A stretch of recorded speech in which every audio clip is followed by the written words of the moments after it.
Okay, Madam Clerk, and we have a full complement of council members. I'm missing one. Okay, well, why don't we get started? All right, 30 seconds, are we ready? We are ready.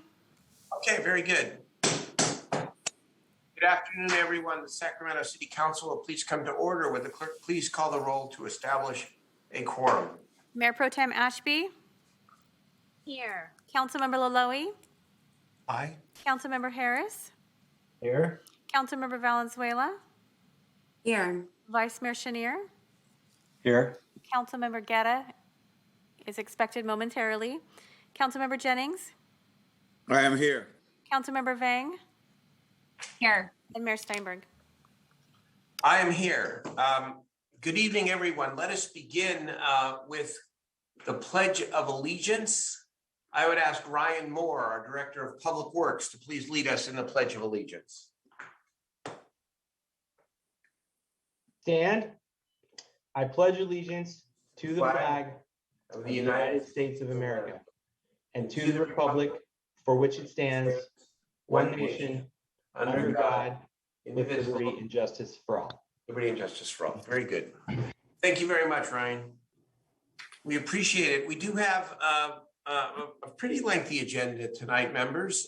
Let us begin with this several special presentations. We start with Councilmember Jennings, and then Council members, Mayor Pro Tem Ashby, Council members Valenzuela, and Councilmember Vang. After that, on World AIDS Day. Okay, go ahead. Thank you, Mayor. This is an opportunity on behalf of the mayor and the entire city council and all the residents of the city of Sacramento to recognize Willie G. Harris on the occasion of his retirement. And we have a resolution for him. The city clerk will show that at some point in time during this. I'm not going to read the whole resolution, but I would like the opportunity to read some of the highlights. Willie began his career with the city of Sacramento in the Community Development Department on February the 7th of 1994, and he will retire on December the 2nd after 28 years of service. Over those years, Willie has earned the reputation for his dedication, composure, kind nature, work ethic, and genuine love for everyone. He is admired and respected by his colleagues and all who have had the privilege of working with him. Some of the highlights, if I can brag on Willie for a little bit, during his career, he worked on major construction projects, including but not limited to the U.S. Bank Tower, the Bank of West Tower, the State of California Environmental Protection Agency, EPA building, the Esquire Plaza, the Citizens Hotel, the Sheraton Grand Hotel, the Westin Hotel, the Thomas Crossing Shopping Center, and the new City Hall that we sit in when we have meetings there. So you can see Willie has been busy over his 28 years. Also, as an example of his amazing work, he was given the Habitat for Humanity Award in 2009 for his work in providing affordable housing in the city of Sacramento. We have also been honored to work with Willie. While we are sad to see him go, we want to congratulate him on nearly 3 decades of service, and we wish him a happy retirement. At this point in time, I want to open it up for Willie to have comments and any of my colleagues to have comments as well. Willie, I will bring you the resolution to your home over the next couple of days and wish you the happiest of retirements. So Mayor, I'll open it up for any colleagues and also for Willie to have a few words. Well, we want to hear from Willie, of course. I just want to thank Rick, you for bringing this forward today. And Willie for great career of public service, 25 years, and one of really the most important functions in our city that maybe doesn't get a lot of attention, but making sure that our buildings are safe and up to code and ensuring that we can cut these ribbons in a way that all the work that goes on in the background from people like you is really, really important and worthy of great thanks and praise from your city. 25 years. Congratulations. members, other members, and then we'll hear from the honoree himself. Okay. Mr. Harris, the floor is yours. Where are you on the screen?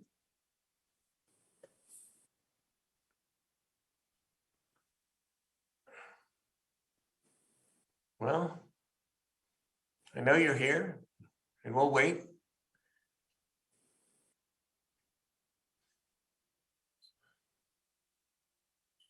I can't wait till we're all together, by the way, just to say. Yeah, it makes giving these types of resolutions a lot more meaningful when we're there in person and being able to see the person and their family and their happy face. But, you know, I don't know if Willie is having technology problems, but we do want to wish him a great career or retirement and want to thank him so much for 28 years of service to the city of Sacramento. Okay, Willie, are you here? We don't want to miss you. I'll tell you what, if you get on the call, we'll interrupt as quick as we can to make sure that you have a moment to reflect on your years and hear again directly that we appreciate all you've done. Okay, is that okay? That works. Okay, let's now go to the second presentation, World AIDS Day. 3 colleagues here who led the charge to remember all that has been lost, but all that has been advanced and gained in terms of lives saved and people living now. Please. Mayor? Yes. So Go. I'm gonna take this one, but I want everyone listening to know that this is a 3-part effort here. This is Councilwoman Valenzuela, Councilwoman Vang, and myself. We all worked on this together, as did our teams and our offices, and we will, all 3 of us, be present tomorrow at World AIDS Day. And Jake and Lance are both, I think, on this Zoom. Fingers crossed. And so I'm going to present this resolution, say a couple words, invite Councilwoman Valenzuela and Councilwoman Vang to each say something. And then I think it would be very appropriate, Jake, if you would invite everyone to the event tomorrow and maybe say a couple words. This is a big deal. World AIDS Day is huge, and we're really honored to have the quilt here in Sacramento. And I'll let him talk a bit about that. Here's the resolution from the city of Sacramento, which I will also, Jake, bring to you in person tomorrow. Okay, good deal. But here's what it looks like. All right. And we want to recognize World AIDS Day. It was first commemorated by the United Nations more than 30 years ago in response to a pandemic that continues to affect people around the world today. Over the years, many in our community have lost friends, family, and loved ones to the effects of HIV and AIDS. This year, the Sacramento HIV community has focused its World AIDS Day advocacy efforts under the banner of Rock the Ribbon. I love that. Highlighting the power that we all possess to make change in the world by visibly showing our support. While recent advances in medicine have opened new avenues, as the mayor discussed, for the treatment and mitigation of the worst effects of HIV and AIDS, the danger to individual and communal health does remain. The United States Center for Disease Control and Prevention estimates that while recent advances have reduced the number of people who do not know their HIV status, as many as 1 in 7 are still unaware of their status. Many Sacramento community-based organizations offer free, confidential HIV counseling and testing in collaboration with Sacramento County's Public Health Department. In addition to information and testing for other sexually transmitted infections as well. Through the ties that bind us as a community, both within the greater Sacramento area and around the world, we can achieve the vision of eradicating HIV and AIDS within our lifetime. And therefore, be it resolved by this mayor and this council in the city of Sacramento that we declare tomorrow, December 1st, as World AIDS Day. I will proudly take this there tomorrow. And Mayor, just for my part, I asked my colleagues, Councilwoman Valenzuela and Vang, to include me because this one has important and special significance to me. When I was a little girl, my uncle uh, acquired HIV/AIDS, and as a result, of course, passed away from something else. But that's what HIV/AIDS does to you. It compromises your immune system and then weakens your ability to beat something else. But he lived in a time not like today, not supportive, not open, not in a community like Sacramento where we try to help each other, where we're free to be who we were born to be. Instead, he had a much more difficult time. And so I'm always grateful for an opportunity to stand shoulder to shoulder with people who are willing to take up this cause and remember how important it is that we not forget about HIV and AIDS, and that we continue that fight until we truly do eradicate it. And it's something we can be very proud of the progress we've made on, but something that we can't let slip between our fingers because we are so close. So thank you to my colleagues for letting me be a part of this. And Jake, thank you too for your hard work in co-hosting tomorrow's events. Councilmember Valenzuela. Yeah, thank you, Mayor Pro Tem, and thank you to Jake and the LGBT Center and everybody that I know who worked so hard to make this event possible. I do want to note that on your Facebook page, you've made this so accessible to the community, even outside of tomorrow night. There's a quilt on display at the mall at Arden Fair that's highlighting youth who we've lost to AIDS. And it's just a critical reminder that this affects people of all ages, all genders, all races, and that we really do have the ability to do something meaningful. I also want to thank our city team, Hector and Ryan and Matt. A lot of city buildings are going to be lit up red in honor of this really important day. And I know it was an honor to work with the Mayor Pro Tem and my council colleague, Councilmember Vang, on this important project. So Councilmember Vang. Thank Councilmember Valenzuela. I also just want to take this opportunity to thank Jacob and Lance for reaching out to our office. Tomorrow is December 1st, right? And every year it's really an opportunity for us to commemorate the lives lost because of AIDS and those that are still currently diagnosed. As the mayor mentioned, there's been more detailed understanding of the HIV epidemic through data collection, analysis, research.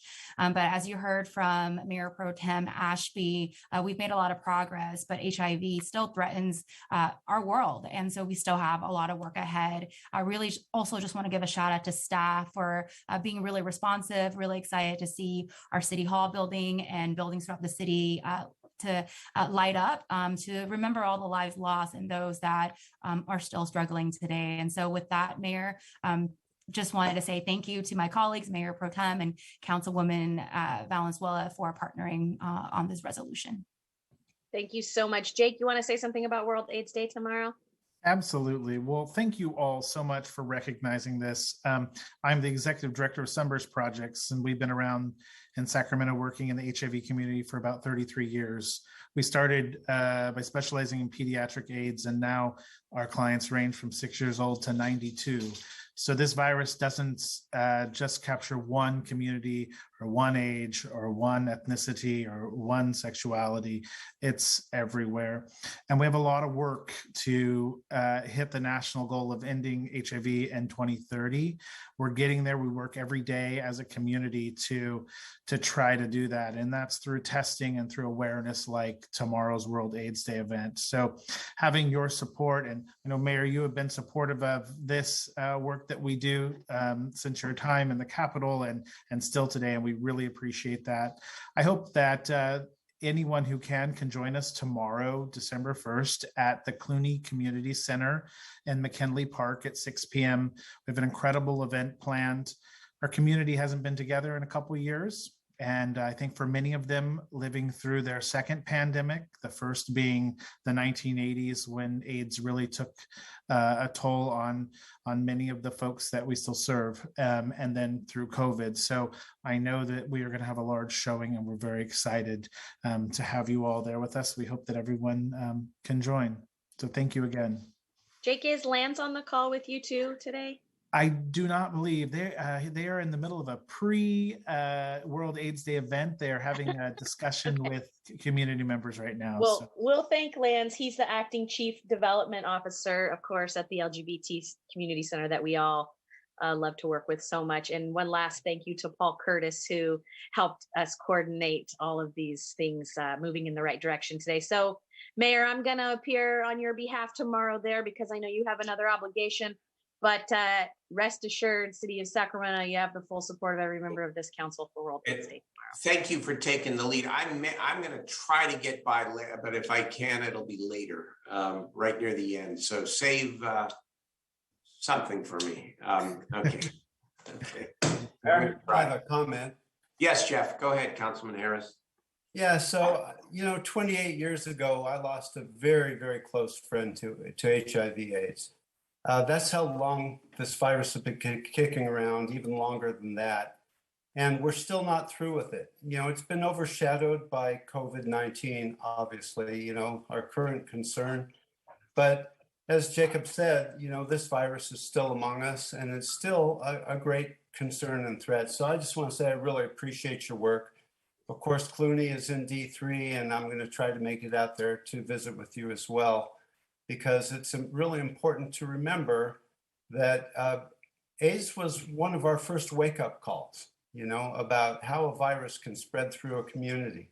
And here we are wrestling with something like that again. It's really important work, and I appreciate your efforts. Oh, thank you so much. Thank you for sharing, Jeff. Anyways, thank you for remembering those we lost, and thank you for fighting to make sure that we lose no more, and for fighting for the civil rights of all people, because that underlies the battle in the first place to get the attention that was so desperately needed in the research to save more lives. And thank you to my colleagues, Councilmember Ashby, Vang, and Valenzuela for leading the charge here. Okay, appreciate it. All right. Is Mr. Rick Jennings, is Mr. Harris checked back in? I just think when somebody's worked 28 years for the city, they ought to have their moment. So Mayor, Hey, Mayor, I've got him on the phone, and I think you may be able to hear him if he can speak now. Will he? Yes. Can you hear him? Hello. We hear. Hello. Go ahead. Yes, Speak, hello. Willie. Hello. Mayor, Yes, Willie, Willie. this is the mayor and the city council. We're waiting to hear from you. Hello, Mr. Mayor. Yes, hello, Willie. Congratulations and thank you. Okay, it's been an honor to work for the city of Sacramento. I gave the city of Sacramento 125% for the last 20 years. I feel good about it. The city of Sacramento has been a mother, father, sister, and a brother to me. And the city of Sacramento also have given me opportunities to give my family's opportunity to where we are today. And thank you so much, all the city council members. I thank friends, family, and the city of Sacramento for allowing me to work for you for the last 28 years. And it's been an honor, and I enjoy every bit of it. Thank you so much. And I told the people at CDD that I'm on call. You can call me anytime. I'm willing to volunteer my service so we can continue to move this ship forward to get where we're going. So thank you again so much for all of the things you've done for me and how you have helped me throughout my lifetime. Thank you, Mr. Mayor and City Council members.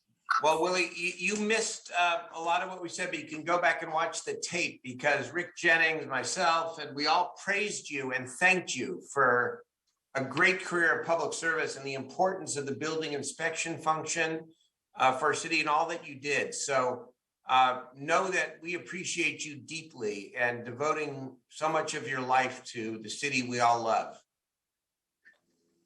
Thank you so much. Thank you. Good night. All right. I'm gonna let you go. Have a great evening. And we did a lot of bragging on you, brother, for all the great work that you've done for the city of Sacramento. So feel good in your retirement and enjoy every single day. Well, stay in touch with me, man. I will, brother. I'm gonna bring the resolution over to your house. Okay, man. All right, now take care, bro. Bye-bye. Very good. Hey, worth the extra effort. Good Oh job. gosh. Okay, that's excellent. Thank you. Thank you. Okay, let's move to the consent calendar here. Members, are there items that members either want to discuss or have voted on separately? Yeah, Mayor, I have a comment on number 2, and I'd like to pull number 3 for a separate vote. Okay, very good. Two for two a comment, three for a separate vote. Any other items? Let's just inventory the items here before we take them Mayor, I'd up. like to just make comments on item 3 if we're not doing a full presentation. Yeah, but it'll be voted on separately, and I have some comments as well. So any other items, members? Okay, if no other items, Councilmember Harris, why don't you make your comment on item 2 first, and then we'll vote on do we have public testimony, I'm sorry, on any of the items? I have 6 hands raised to make public comment on the consent calendar. Well, then let's hear from the public first. Go. Thank you. The first speaker is Flo Kofer.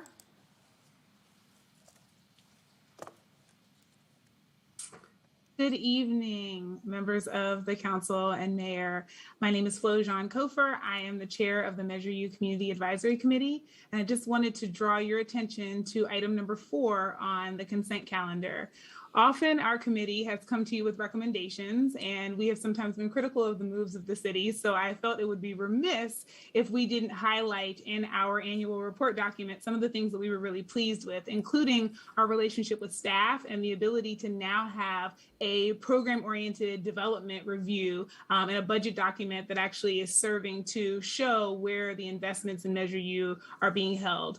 Overall, we felt that the expenditures for Measure U were consistent with the provisions of the 2018 measure, and they are in legal compliance with what the city is required to do with these funds. We also really were appreciative of some of the changes that happened in the way in which the budget reflects the additional revenue and some of the new investments that have been made by the city. And so we are looking forward to some of the investments coming to fruition this year, including our participatory budgeting project and several others that were in development during the 2019-20 budget and are now in the process of being implemented. So we just wanted to take this opportunity to thank you for the partnership, really appreciate your participation as we have moved things forward, and also reflect some of the changes that have happened over time. Thank you, Dr. Kofer. It's progress together. Appreciate it. Appreciate your work. Next speaker is Diane McClure.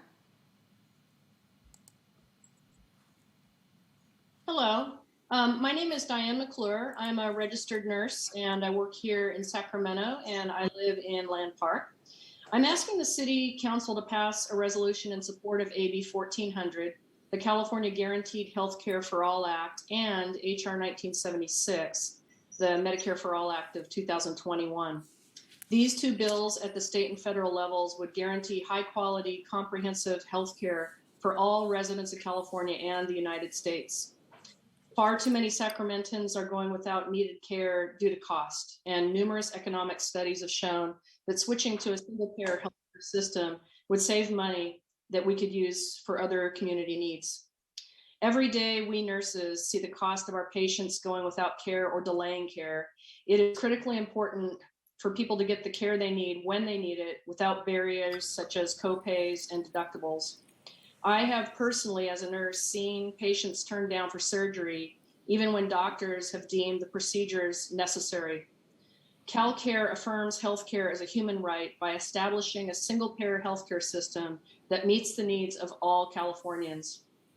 Over 10 cities in California have already passed resolutions endorsing CalCare, including Los Angeles, San Francisco, and Oakland.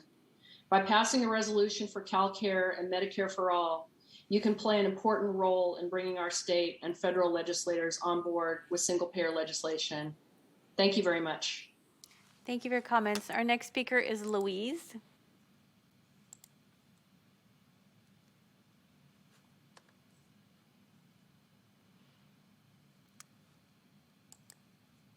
Next speaker is Louise.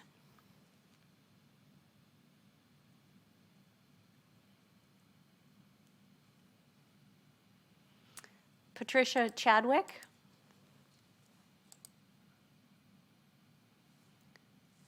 Oh, God.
Are we back on? I think we're on live, but we don't have everybody back in. Okay. I thought it was my Wi-Fi. Yeah, so for anyone who can hear us, you're not alone. It's all of us.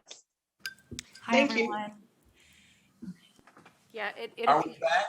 it appears that It's Zoom all- Yeah, it crashed. was all of us there. Yeah. So, Mr. Merritt, it appeared that Zoom crashed. We're working to bring it back up. Glad it wasn't personal.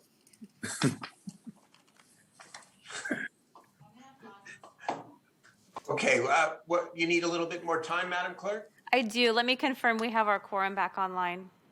Everyone got Okay. kicked out, including our members of the public. Yep, let's make sure that we had what, at least 4 more public speakers. You have a quorum, Madam Clerk. I don't see Vice Mayor Chenier, but the rest I can see visibly. I've got Vice Mayor Chenier. Okay, then you're set. Okay, I think we're set, but I want to make sure that we get the public here. There were 4 other speakers. Do we know who they were, Madam Clerk? I will need those speakers to re-raise their hands. Let me confirm they can do that. Okay, then why don't we do this? We're going to go a tiny bit out of order here, just because I think it makes sense. We've had for those watching at home, we've had a technology glitch here, and everybody got booted out of the meeting, and now we're back, and we'll make sure that everybody is heard. I'm going to ask Councilmember Harris. Well, I don't know, maybe the callers are calling on item 2, right? I have a feeling they're not, but I guess we have to wait for the public here. Okay. I was going to try to go through the rest of the. Mayor, I have 7 hands raised to make public comment on the consent calendar. Would you like me to start? Let's go. Yes, please.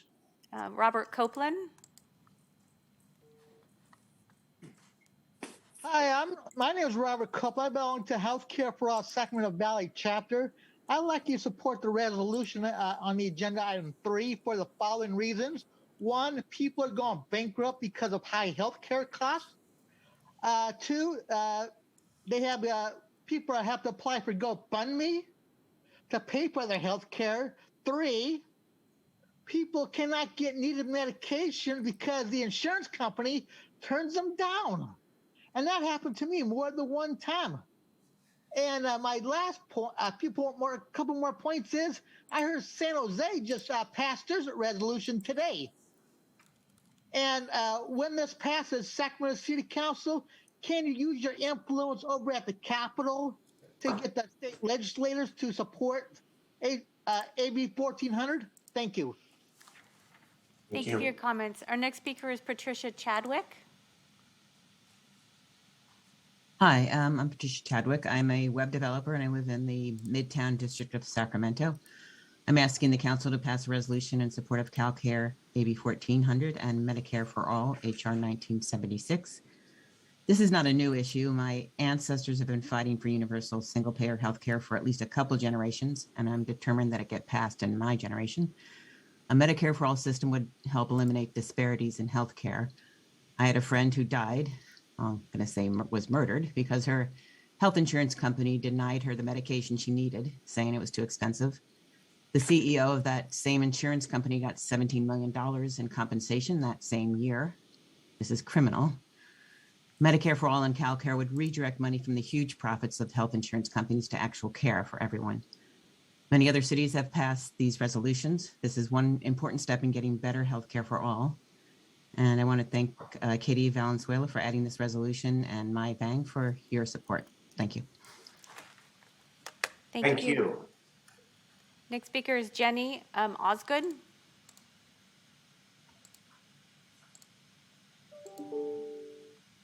Hello, my name is Jenny Osgood. I live in the Pocket area in Sacramento, sorry. And I'm asking the City Council to pass a resolution in support of CalCare AB 1400, the California Guaranteed Healthcare for All Act, and to also support HR 1976, the Medicare for All Act of 2021. Both of these bills at the state and federal level will guarantee high quality, comprehensive health care for all residents of California and the US. And I asked Sacramento to join the other cities that have already passed resolutions endorsing CalCare, including Los Angeles, San Francisco, and Oakland. Thank you. Thank you for your comments. Next speaker is Daniel Savala. Good evening, Mayor and members of the City Council. Daniel Savala, Executive Director of El Paso Boulevard Partnership. Calling in tonight just to make comment on item number 4, your Measure U annual report. Two very critical items for neighborhoods like El Paso Boulevard and North Sacramento: the community ordinate policing, additional officers, and code enforcement. I would like to see in the audit phase of the Measure U where some of these additional resources are, I guess, are being sent out to.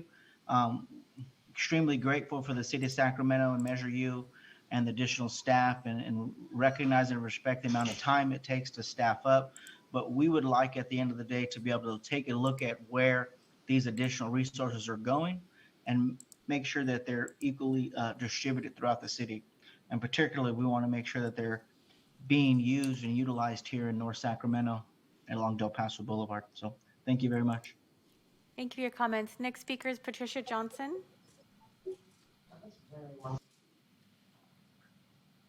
Hello, my name is Patricia Johnson, and I'm an RN.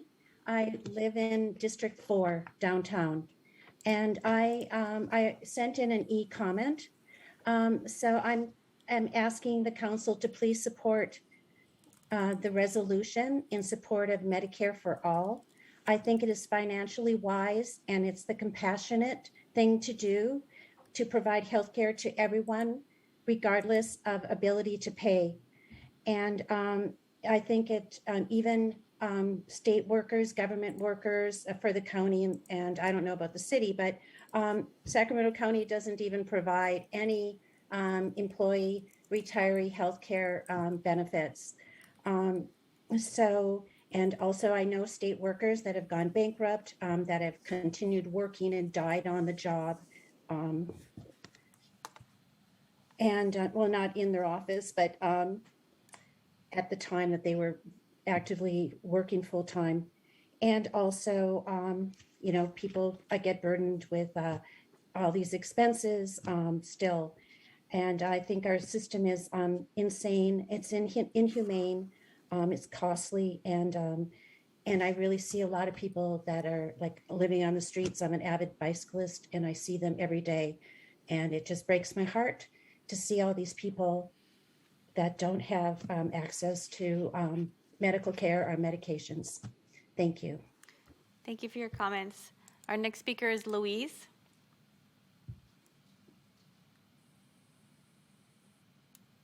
Thank you.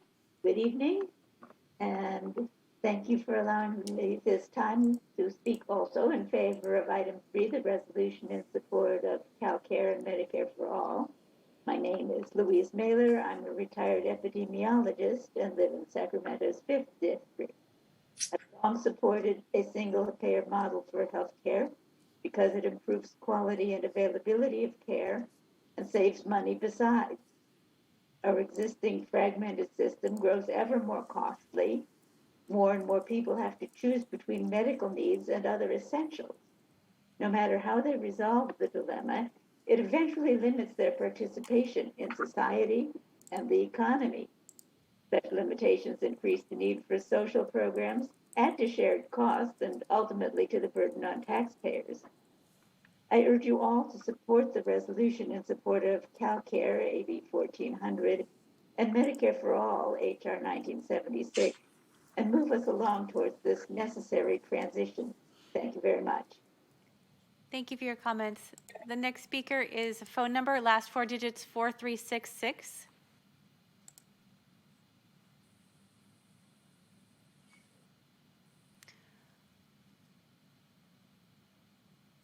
Phone number with last 4 digits, 4366. Hello, yes, this is Lambert of to the Bay and Back Cheesecakes commenting on number 4. Anytime I hear Measure U monies, which I voted for twice, and I went to many outreach meetings behind Measure U. I thought that was a great pitch by the mayor twice. And I wanted to go on record and say that that money never got to our family. Now, about 3 weeks ago, the city manager made a statement to the mayor and the city council that he sent a letter to them about why the Davis family was not funded. The only problem is the family that filled out the paperwork never received a copy of that. That's a violation of the Brown Act and is stonewalling 101. I am asking my city councilman, Mr. Lololi, and any of the other city council people, and even the mayor, I like his staff too, that if we can't receive something from the city manager, would somebody send us a copy of what he said he sent to you? Because when you fill out paperwork, you want to be kept in the loop. And according to the millennials in my life, they told me that's a simple process of an e-blast. So thank you. Thank you for your comments. Next speaker is Corinne McIntosh. Corinne McIntosh Seiko. Good evening, Mayor and City Council members. My name is Dr. Corinne McIntosh Sacco. I'm a licensed clinical psychologist in independent practice. I'm a community mental health advocate and a resident of District 7. I'm calling in regards to consent item 18. Joseph Mann was a 51-year-old individual with a history of mental illness that was experiencing homelessness. In July 2016, when Mr. Mann did not comply with officers' loudspeaker commands, officers intentionally tried to hit Mr. Mann with their patrol vehicle, stating, "We'll get him." These same officers then exited the vehicle and pursued Mr. Mann on foot. These SAC police officers fired 18 shots, with 14 of those bullets hitting Mr. Mann's body. The officers stated that they considered Mr. Mann a threat to them and to the community. Yes, Mr. Mann was found to have a knife with a 3.5-inch blade. However, police never found a gun. An investigation found the officers had acted lawfully in the shooting, but both officers have since left the department. And as you know, in 2017, the city of Sacramento agreed to pay Mr. Mann's father a settlement for $719,000. And now the city's attorney's office is requesting an amount not to exceed nearly $500,000 to execute an agreement to retain legal services to strongly represent and defend the city's interest in this lawsuit that's come from Mr. Mann's siblings. They had previously been barred from filing suit against the city until a decision in 2020 from the Ninth Circuit Federal Court of Appeals said their case can proceed. When someone loses a loved one, that person is injured and should have a right to justice in federal court. Instead of handing over nearly $500,000 to a legal firm, why don't you consider giving that money to Mr. Mann's siblings? The city must take accountability for the actions of those it sanctions, such as Sacramento PD. Thank you for your comments. Your time is complete. Will you make your final comment, please? If Mr. Mann had... Next speaker is Philip Kim. Hi, my name is Philip Kim. I live in District 4, Southland Park. I'm a community organizer with the California Nurses Association, and I'd like to thank Councilmember Valenzuela for introducing the resolution in support of CalCare AB 1400 and Medicare for All HR 1976. This is item 3. Also, thank you to Councilmember Vang and Mayor Steinberg for your support on this issue. We are nearing the 2-year mark of a deadly pandemic that has killed over 778,000 people and counting. And while millions of people can't afford health care in California, the insurance companies and other healthcare corporations are continuing to make billions in profits. United Health reported $4.1 billion in profit in the third quarter of 2021, an increase of nearly $1 billion compared to last year. Insurance companies' profits are up because many insured people are still deferring care due to the pandemic. This is a perverse business model where the less insurance companies spend on actual health care, the more money goes into their pockets. CalCare and Medicare for All would finally guarantee health care as a human right in California and the United States, respectively. Both bills would create a single public program to guarantee high quality, fully comprehensive health care for every California resident with the freedom to choose your care provider. The city of Sacramento can play a really important role in getting our federal and state legislators on board with these bills. So I urge you to pass the resolution, and beyond that, to please use your personal and official connections to persuade our legislators to support CalCare and Medicare for All. I'll say that Assemblymember Kevin McCarty is a co-author, so thank him for being a co-author, but all the others still need to get on board. Thank you. The last speaker on the consent calendar is a phone number, last four digits 5436. Hello, my name is Shirley Toy. I've lived in District 4 or 5 most of my life. I'm a registered nurse of 40 years, and our current system is a broken burden on every city resident and our national, state, and local economy. Most of us, or all of us, even if you have good insurance, we're one illness away from bankruptcy. Medical debt is the #1 problem, reason for bankruptcy, and most of those people had health insurance. We do not want health insurance. We need health care, because when your insurance, your coverage is tied to your work, you get sick, you can't work, you lose your coverage. And the insurance has an incentive to deny care all the time. We need you to show strong leadership that you believe healthcare is a human right for all of your constituents. AB 1400 would save lives and save money. If you truly value all city residents, we need you to stand up for those values and send a strong message to our state representatives in support of AB 1400 and HR 1976. Thank you so much. Thank you for your comments. Mayor, I have no more speakers on the consent calendar. All right, thank you very much. Councilmember Harris, why don't you make your comment on item 2, then we'll vote on the consent calendar other than item 3 and talk about that item separately.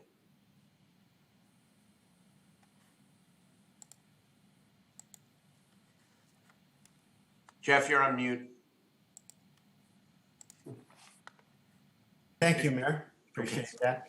Once again, before you is a resolution to dedicate a portion of Sacramento to be known as the historic Little Italy District. I'm very proud of that accomplishment, and I appreciate the support that you've already brought forward. This is really just ministerial, but there was one glitch in the staff report in that the map that delineates the district, I think, is incorrect. So I would like to ask staff to revisit the map. In the resolution, we talked about the boundaries from 46th to 59th and J to Folsom. And in the map, it shows an extension to Elvis Avenue and encompassing St. Francis High School, which I'm fine with, but I need to be assured that St. Francis has chosen to be incorporated in the historic Little Italy District. So if staff can please clear that up by contacting the administration of St. Francis High School, I think that we've got a winning resolution here. Thank you, Mayor. That's it. Thank you very much. I do want to ask, before we get to vote on the calendar, about item 18. I do want to ask the city attorney the specific purpose of the allocation here, or the request, please. Yes, Mayor and Council, this item is just to retain counsel since, as you know, the city did already enter into a settlement with the Mann family, and the decision to allow the siblings to now have a cause of action is a novel one, and it's been appealed now to the Ninth Circuit, and so the city continues to have an obligation to defend this action. And so I will say that the law firm that the city retains is an excellent firm. It's done a lot of work for us, and they're incredibly reasonable rates. And so it's certainly not a position we wanted to be in, but we do have to defend ourselves. Yeah. And I understand that's the obligation. I know that the community and I and many have very strong feelings about that particular shooting. And we're beyond all the confidentiality provisions. A lot of that, we know that one of the officers are gone. And rightfully. And so we have to defend our legal position. I do understand that. Depending on what happens, if we are engaged in an active lawsuit and the right to sue is upheld, and I don't know that it will or won't be, I just hope that we will engage in constructive discussions with the family. Yes, sir. Okay. Okay. Let's call the roll, please, on the consent calendar other than item 3. Thank you. Mayor Pro Tem Ashby? Yes. Councilmember Laloe? Aye. Councilmember Harris? Aye. Councilmember Valenzuela? Yes. Vice Mayor Chenier? Aye. Councilmember Guerra? Aye. Councilmember Jennings? Yes. Councilmember Vang? Yes. And Mayor Steinberg? Yes. All right. Thank you very much. That passes unanimously. Let's now talk about item 3. I know Councilmember Harris, you wanted to speak. I'm going to ask Councilmember Valenzuela to start because I believe she brought the resolution forward, and then I'll turn to you. That's fine, Mayor. It's probably many people will care to speak on this item, and yeah, I'm going to defer. I'm going to speak as well, but why don't you raise your hand, council members, if you want to speak here, so that I can do a better job of calling on you. Okay, Councilmember Valenzuela. Thank you, Mayor, and thank you, colleagues, for considering this item in front of us today. You know, as a quick sidebar here, I got a chance to do a ride along with the Sacramento Fire Department the weekend before last, 24-hour ride along. Highly recommend for those of you who haven't done the full night experience. It's pretty interesting, and I learned a lot. And I want to do a quick shout out to Local 522 for setting that up. But, you know, I spent a lot of time out with the Station 2 medic teams, and what I really appreciate, one of the lessons that I took from that experience is how our fire department really functions as frontline healthcare in our city. They see it all. They see the lack of preventative care. They see the social constructs and social issues that are leading to acute and long-term health challenges. They are the front line of defense when it comes to every medical need. Every time we don't know what to do, every time something happens, 911 is who they call and the fire department is who shows up. So, you know, for me, this is also in our capacity, in addition to just as stewards of the community and people who want what's best of the community, this is also in our capacity as a frontline healthcare provider, as an organization who oversees that function for our city. And imagine how much that will change. Imagine how much the well-being of our community will change. Imagine how much better our economy will be, our neighborhoods, our schools, our businesses, if we had medical care as a human right and not as a privilege. You know, I'm someone that you may have heard me say before who struggled for many points in my career to have access to affordable care, who often put off care or denied care because I couldn't afford it, who put things on credit cards, who did long-term payment plans for the things that I just had to do and figure it out, maxed out credit cards. In fact, just trying to get medication I need every day to breathe. So, you know, for me and for all of the people in our cities, so many of whom in this pandemic lost their health care when they lost their work, this is a critical issue for our communities and our well-being. And as so many callers said, it's the cost-effective choice. It's the choice that our communities want overwhelmingly. So I really hope and encourage an aye vote on this resolution, and really want to recognize the nurses, DSA Sacramento, all of the organizations that have been pushing for this. And I really hope that we can work together to get this across the finish line finally this year. Thank you. Very good. Thank you. Okay, Councilmember Harris, who is next. I see Councilmember Vang. Then I'll speak, I guess, if I don't see anybody else. Okay. Go ahead, Councilmember Harris. Yeah, thank you, Mayor. You know, the idea of single payer healthcare has been brought up in our country for quite a few years. You know, we had the Affordable Care Act that was going pretty well for a long time under the Obama administration. And then the Trump administration really caused a lot of ripples, caused a lot of people to get bumped from healthcare, and it's been a big problem. This resolution, to me, is maybe a little premature, and I say that for this reason. And I'd like to ask Consuelo Hernandez a couple of questions. Consuelo, are you online? Yes, I am. Yeah, so this particular resolution, it's really not in our legislative platform, the whole idea of single payer, is it? No, we don't address single payer in our legislative platform. And as far as HR 1400, it's been sitting in the legislature for quite a while, yeah? It was introduced at the beginning of the year, but has not yet had a committee hearing. Okay, so it hasn't been heard. And then HR 1976, how long has that been in the works? Similar, this version was introduced, I believe, earlier this year, but previous legislation, I believe, has also been introduced. So Yeah. neither of these bills, I think, are currently slated for committee hearings. So the thing is, you know, our relationship as a city with our healthcare providers is pretty deep, and we lean on them for a lot of investment in the city. We lean on them for millions of dollars to help us address homelessness. We're, you know, one healthcare provider is looking to build about $1 billion hospital in our city, which can have tremendous economic benefits for the region. And so it's problematic to me to support a resolution when our partners are supporting the city, and yet it would change their business model. Now, personally, I like the idea of single payer healthcare, but it will be a very seismic change countrywide, and it will be a difficult, very difficult transition, I think. Considering where these both bills are at this time, I would say that I would probably not support voting for this resolution, because it seems to me it really flies in the face of our relationship with people that we rely on in many, many ways. Thank you, Mayor. Thank you, Councilmember Harris. Councilmember Vang, Councilmember Guerra after that. Thanks, Mayor Steinberg. I just want to take this opportunity to thank all the callers that called in.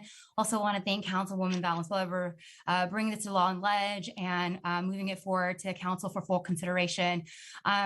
You know, I think if it wasn't clear before, it should be now more than ever, especially during a pandemic. You know, so many of our families have lost their jobs during the pandemic, resulting in loss of health insurance. Because as you all know, healthcare is very tied to jobs, to their employers. And this has led to more folks, more of our residents in Sacramento being able to seek medical care because of costs. You know, as a country, we actually pay more per capita than every other country, twice as much on average, but we still have worse health outcomes, lower life expectancy, high infant maternal mortality, and even higher rates of chronic illness. And as a school board member, I will share firsthand, you know, I saw how districts and unions were and continues to be pitted against each other over healthcare costs. We're literally sacrificing the health of our employees and the resources for our students inside the classroom, when really we all should be harnessing our energies to address the larger systemic issue of not having healthcare for everyone in this country. And, you know, I made my commitment as an organizer when I became a school board member, and even now as a councilwoman, that we have to keep fighting until we have healthcare as a human right for every single individual, unhoused folks, every child, every family member, every Sacramentan. You know, our health, your health, our community's health is only as safe and healthy as our neighbors who don't have access to healthcare. This is the reason why it's so important that I think this council takes a bold and aggressive stance on this resolution. And I really urge my colleagues to support this. While folks may think it's not within our jurisdiction, I think as local leaders, it's really important for us to make a statement and to really fight for healthcare for all. And so with that, Mayor, I actually like to make a motion to move item 3. All right. Thank you. Let's see if we get a second here. I'm sure you will. Councilmember Guerra, and then I'm going to say something. Great, thank you, Mr. Mayor. First, one personal family experience of what it's like to not have health insurance and to go through without having access to health care. And many of our family members, including myself, are still, you know, reeling with the effects of untreated illnesses or untreated injuries because of that. And so, you know, I think like Councilmember Harris said, you know, this issue at the national level, at the federal level, about having a single payer health system is a very popular one because of the ability to try to address those. But I won't be supporting this here today because for more of a practical matter here as well. I mean, we could spend all night today arguing and debating the benefits or the circumstances of this proposal. But we're 3 blocks away from the legislature. There are other cities around us as well.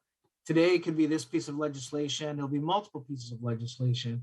And so, that's why we have a policy platform that helps us guide through the process and making sure that when we take positions, we have our staff that are working on them, because these bills change periodically, and we keep that in our platform. And so I think, I know in the past we rejected other members from taking a position on a bill because it wasn't in our policy platform. And that's why we take the time to develop and create that process. So I think it becomes a slippery slope when we start entertaining a number of pieces of legislation that aren't within our purview, and we become a de facto hearing body because we're so close. So thank you, Mr. Mayor.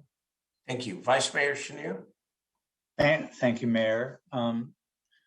This is a tough one because, clearly for me, the right to healthcare is really important. And I think everyone should have it, and it costs everyone in many, many ways when people don't have it.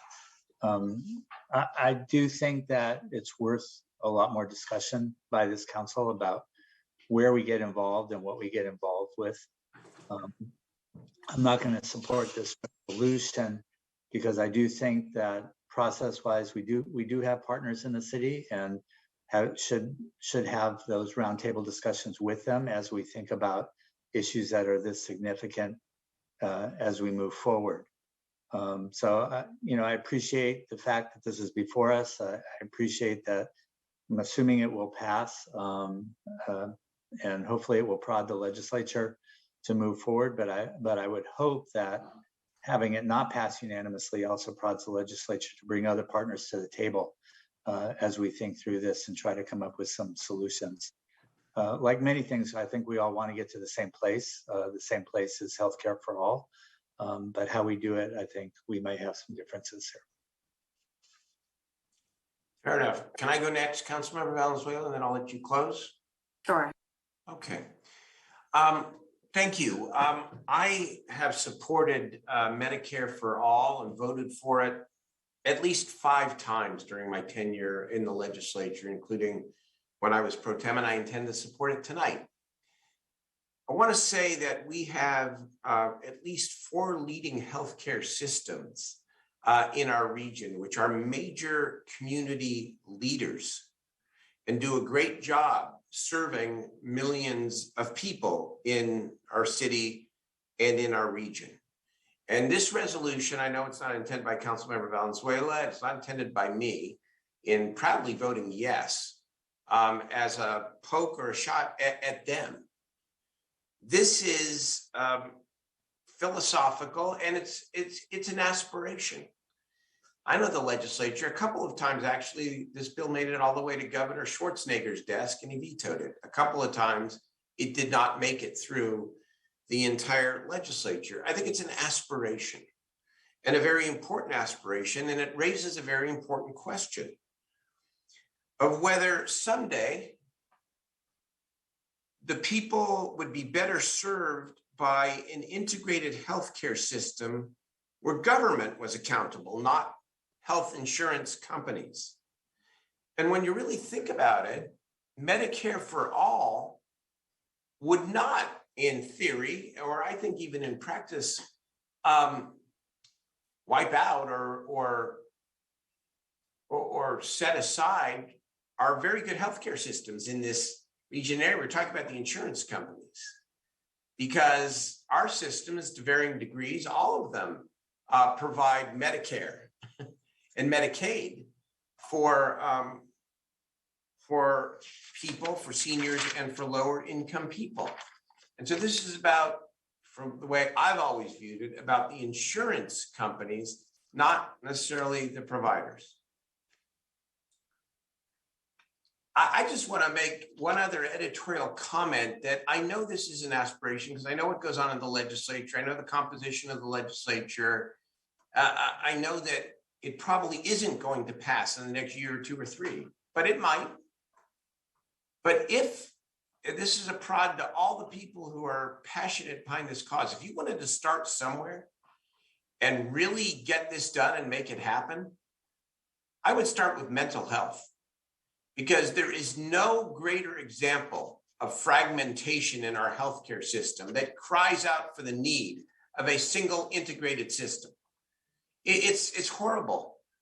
If you have private insurance, you're going to get one level of care and coverage. If you have Medicaid or Medicaid or Medi-Cal, you're going to get another array of services. If you don't qualify for either, but you're in the public system, you're going to get something sometimes even better. You're going to get wraparound services, which you can't get under Medicaid or under private insurance where you need it. And I just think the fragmentation in that system is so profound that if you really wanted to start and show how it could work, and I would start with mental health. And that's just a little suggestion and a little bit of prod. But I think this is a very important aspiration. And yes, we can't take up everything at the city council, as Eric Guerra points out, in terms of legislation. But sometimes, especially with a member pushing hard on one of 9 pushing hard on a measure, it's worth hearing and let the votes be where they may. I'm going to vote for it. And again, I vote yes with the greatest regard and respect for our healthcare systems here in Sacramento, because they're doing good work, great work, especially over this last year and a half. So let's go. Let's get on record here. All right, Councilmember Valenzuela. Mayor, can I sneak in between you? Oh, yes, Mayor. Valenzuela? Go. Yeah. Is that okay, Councilmember Valenzuela? Let you have the final say here. Sure. All right. Go ahead. Sometimes the parts of your life collide and it puts you in a tricky spot. But here's what I've thought a lot about how to handle this issue here at the council tonight. Obviously, in other parts of my life right now, I'm being asked a lot about this question. But you know what? 2 things can be true at the same time. And I think that's really important in tonight's discussion. We're not the California State Legislature. We're the Sacramento City Council. And our vote tonight doesn't pass the legislation as it's written and authored right now. Our vote tonight says, or at least the way I read it, our vote tonight says to our legislators, hey, we think this is a really important issue. We know it's not going to turn out exactly as it's written right now. We'd like to encourage you to keep working on it, because while it may be aspirational, we think it's really important for everyone to have access to healthcare. So for me, it may surprise some of you, I am a yes vote on Councilmember Valenzuela's resolution tonight. And I do encourage our legislators to just keep talking about it. Get us to a place where it actually is attainable, because I do think there are problems in the parameters here. And I'm really glad that our staff included the federal legislation, because if it had just been the state, it wouldn't be fair. We can't solve this problem just as a state, just like we can't solve this problem only as a city. As Councilmember Valenzuela said, she sat on a truck for 24 hours. We can't do it all by ourselves, and neither can the state of California. As big as the state of California is, we need the United States of America to decide that access to healthcare for all is a really important goal. And then when they do, then we can get there. And so for me, I think that's more than aspirational. I think it's important for my corner of this, Mayor. I'm going to stand with you. Good deal. Thank you so much. Councilmember Valenzuela. Thank you, Mayor Pro Tem and Mayor and Councilmember Vang. And I just want to answer some points about process here, because we take positions on legislation all the time. And this is something that often happens on email behind the scenes. Hey, this lines up with the agenda. Do you object or not object? And we send letters, are usually signed by Jay because he's the chair of Law and Ledge. So this originally started as me submitting this to Law and Ledge to say, can we take a position on this legislation? And it was denied. It wasn't a yes, it wasn't a no. It said this is outside the platform. And so then I was told, okay, if you want to try to do this, go to council. So I made motion at council. It was deemed we needed to go to the log. So we voted on this, to put it on the log. Then I got sent back to Law and Ledge, which is the place where we have these sort of policy discussions, which I was totally fine with, because that's what I wanted to do in the first place. We had a hearing at Law and Ledge. It was publicly noticed. We voted on it then. This is the 3rd time as a body that we've had this in front of us. And so while I have all respect for process and making sure we don't overstep lines and that we're doing things properly, I must object in this case, because we have gone through every hoop And we've gone back and forth to get this resolution to this point. And so I want to make sure that we're also not being hypocritical in a way by saying that we want a process to happen when we went through every step for months to get to this point where we could just vote on taking a position on a piece of legislation. So I think the supporters of this have been more than helpful and patient. They have answered every question we've had. They have pushed the information out to the community. They have talked to me a bunch of times. I'm sure they've tried to talk to a lot of you to answer your questions about things like the legislative process. This is the key point in a 2-year bill because 2-year bills have to move in January. So this is actually the time for us to take a position on a state bill like 1400. And so I really hope that you will consider taking a position to support this. This is critical for our community. This is something our community is asking us to do. And I really think it does mean a lot. It means a lot as the capital city. It means a lot as a city where the entire legislature lives for 2/3 of the year. And I think it can have a real impact on the conversations that are happening right now. So I urge a yes vote and thank you for the time and consideration. All right, thank you very much. There was a motion. I didn't get a second. I assume Councilmember Valenzuela, you'll second the motion. Sure, yes, thank you. Okay, very good. And by the way, after this, remind me, I need to go back to the consent calendar. Well, I need to go back to the remainder of the consent calendar for a moment. So let's call the roll on item number 3, please. Thank you. Mayor Pro Tem Ashby, Yes. Councilmember Laloe, Aye. Councilmember Harris, No. Councilmember Valenzuela, Yes. Vice Mayor Chenier, No. Councilmember Guerra, No. Councilmember Jennings, Great discussion, guys. You really have helped inform me a lot. I'm voting yes. Councilmember Vang, Yes. and Mayor Steinberg. Yes. All right, the motion passes. Thank you very much.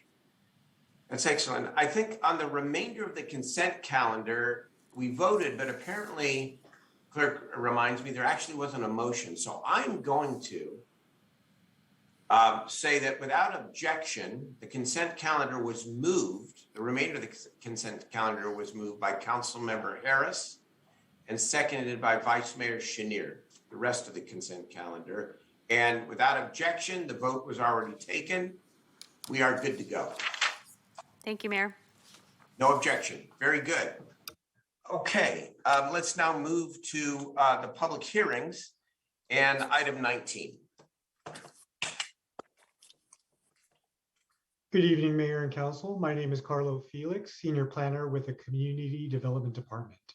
In October, the Council considered this project at a public hearing that staff had noticed with a recommendation for denial. After the close of the hearing, the Council voted to approve the project. Consistent with Council's direction, staff has noticed this project for an approval. This item includes the appropriate documents and findings of fact to approve the project based on the record of the October meeting. Staff has not received any additional communications since the publication of the staff report, and at this time, there are currently no e-comments.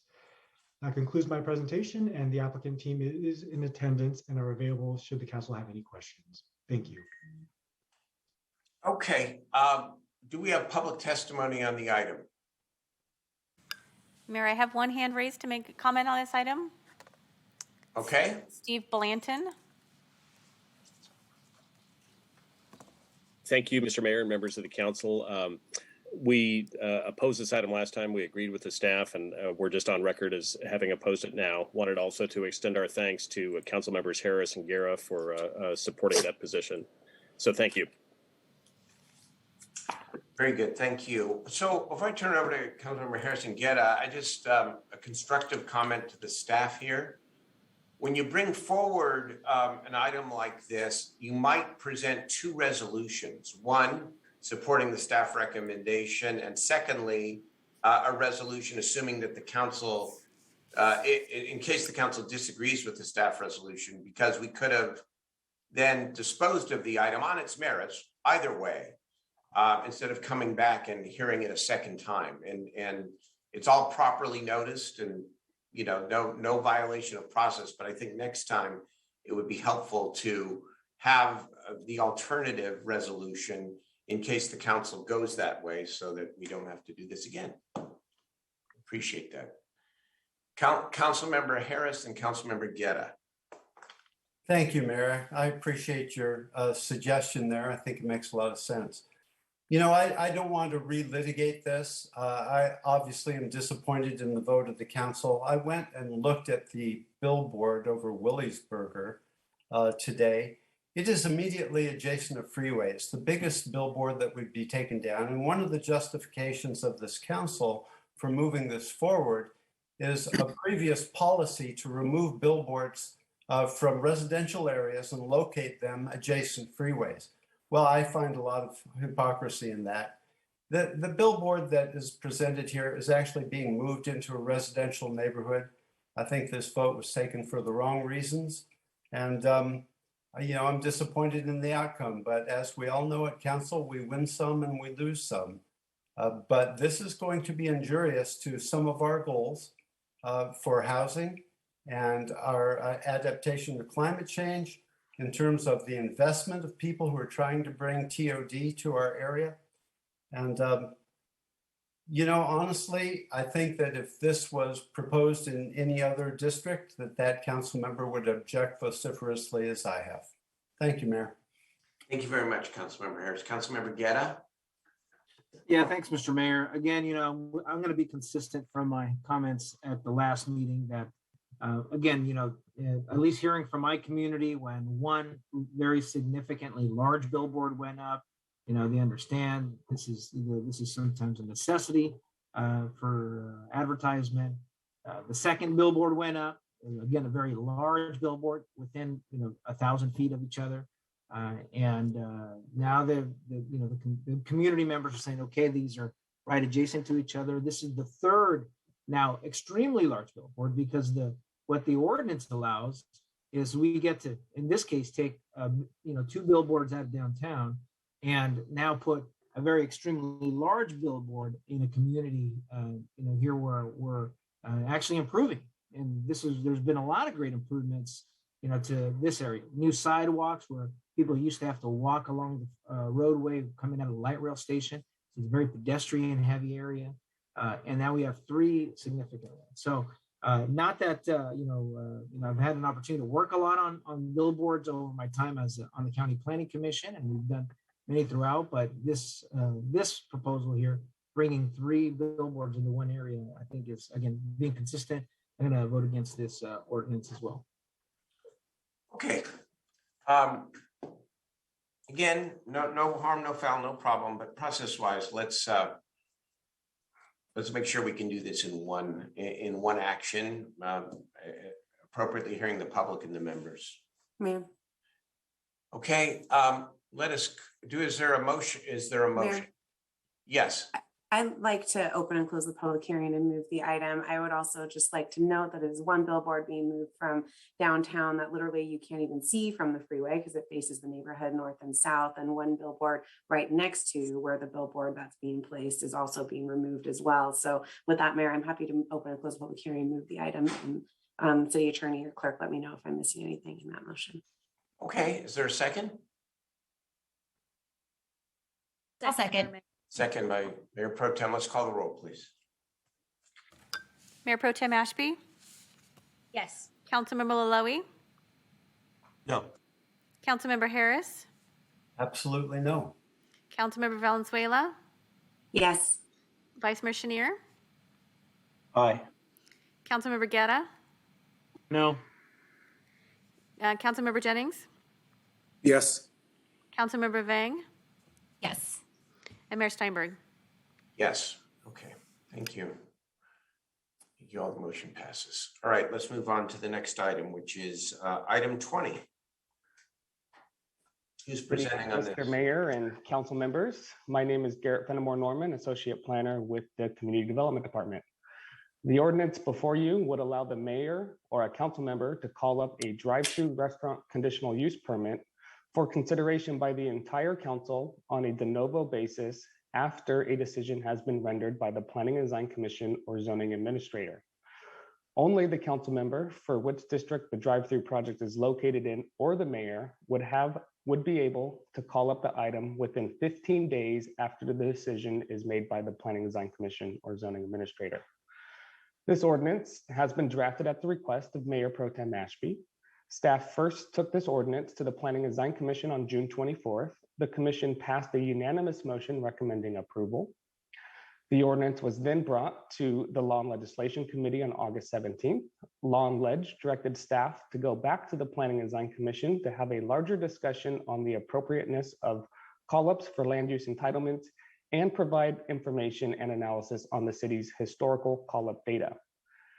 Staff found that call-ups were first allowed in the city in 1995 and that it applied to all land use entitlements. The call-ups were repealed in 2013 and then reintroduced in 2017 for cannabis and again this year for large gas stations along truck routes. Staff analyzed the call-up projects from 2005 to present day and found a total of 29 projects were called up. Staff presented the historical call-up data and analysis to the Planning and Design Commission on October 14th. Staff then presented the data and commissioner comments to Law and Leg on November 16th. Staff is recommending the council approve the ordinance to allow a council call-up for drive-through restaurants. Staff finds that drive-through projects tend to be more controversial, which may necessitate additional community input and a higher level of discretion. This concludes my presentation and staff is available to answer any questions. Thank you. All right, thank you. Do we have public testimony on the item?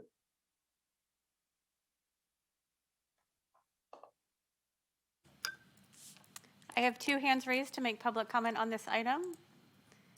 Thank you. First is Steve Blanton. Hello, can you hear me? We can. Okay, thank you. I guess I'm still open from last time. Thank you, Mr. Mayor and members of the council. I am Steve Blanton, Executive Director of the Power Line Alliance. We do have concerns about this, just process-wise, in terms of injecting an element of uncertainty into the process. It seems as though if there are concerns about a project, whether it's a drive-up restaurant or a gas station or other developments, that they could be addressed during the application process. And it just to ask an applicant to go through the cost and the time involved in terms of getting through the process and then have something come up at the last moment seems like it could be detrimental to investment in Sacramento. So we would ask that you reconsider that ask of things. Can I ask Councilmember Blanton a question, please? Sure. Yeah, excuse me, Mr. Blanton. That's all right. You gave me a promotion. Okay, I just demoted you. I'm sorry for promoting you. Sorry. What happens if the council member makes it clear from the very beginning that they are not positive about a particular project, and the applicant goes ahead anyways, and then the council member never gets a say? Would that not be communicated to staff? Would it not be communicated to the planning commission when the project was under consideration? Well, sure, but we have a system here that, separates the elected officials from the city management. They make their recommendations separate and apart from the council members. Would in this process, would the project be eligible for appeal by a member of the public or anyone else? What's the answer to that? Yes, public hearings, the decision can be appealed. If they pay, there's a cost. Correct. Okay. What is the cost? A third-party appeal is roughly $300, which is like by a neighbor. A third-party appeal would be by like a community member or neighbor. Okay, thank you. Thank you, Mr. Blanton. Thank you. Okay. Next speaker is Cornelius Burke. Good evening, Mayor and the members of the City Council. Cornelius Burke with the North State BIA. We're opposed to this. We believe these decisions should be left to the Planning Commission and the great city staff. Thank you so much for our comments tonight. Thank you. Mayor, I have no more speakers. Okay, I've got Mayor Pro Tem, who's the sponsor of the measure, and Vice Mayor Chenier. So why don't we ring the bell and let's go. Sure. Thanks, Mayor. I'm hoping this one isn't actually hard at all. It's a pretty easy deal. We used to do them in the city. I've been on this council when we have done them, and I've been on this council when we haven't done them. And I'm happy to talk about both of those experiences if need be. But let me start with a short version of my comments and see if that gets us through the night, Mayor. First of all, the Planning Commission already said yes to this. So leaving the power in the hands of the Planning Commission has already unanimously said yes. And because our colleagues wanted to spend more time on it, we send it back and they said yes again. So they've said yes to us twice on giving us back this power. And I'm sure that that stems from the fact that community members should not be asked for $300 to appeal something they don't want in their neighborhood, that their council members should have just been able to say, hey, I'd like the full council to hear this. So that is definitely an equity issue and one that I think council members should want to stand up for. Also in the staff report, you'll see that this helps us achieve our climate goals. We're not talking about all businesses being available for call-up. We're talking about drive-throughs. So fast food, places where cars are idling. So for those of you who care about the air quality in Sacramento City, this is an easy one. Your staff already wrote it into the report. This helps you address that. For fast food and what kind of access to food and which communities only get fast food instead of something else, this is where you get to make that decision, where you as a council member or the mayor get to weigh in. To me, as a council member, there's nothing more frustrating than watching something happen in your council district and having no ability to stand up for your community and help them fight something they don't want. So if a developer has done their homework and met with the council member, they wouldn't bring forward a project that the council member says the community doesn't want. That's what representative government is. In theory, each one of us is working with our constituency and we know what they would want or what they wouldn't want. And so when they come to talk to us, what they're really doing is coming to gauge the community's interests. If that process that we create doesn't include them talking to us, it means it doesn't include them talking to the community. And that is not okay. That is not an okay way to plan communities. So I'm asking my colleagues to support putting this provision back in place so that when projects come to your district and you think they need extra eyes and your constituents come to you and say, hey, we don't want McDonald's on Stockton Boulevard, as happened to Councilmember Chenier, and they show up in droves saying they don't want it, that Councilmember Chenier has the ability to bring that item to the city council, where the city council makes a different decision than the Planning Commission made. So I think to my council colleagues, especially the new ones, you will appreciate having this ability. And mayor bears the brunt of every angsty group in the city. It would be nice for him to be able to say to them, yes, I can do something about that, as opposed to, no, appointed people who aren't elected are going to make that final decision for your community. Your community's going to live with it for the next 10 to 20 years. So I would like to move this item.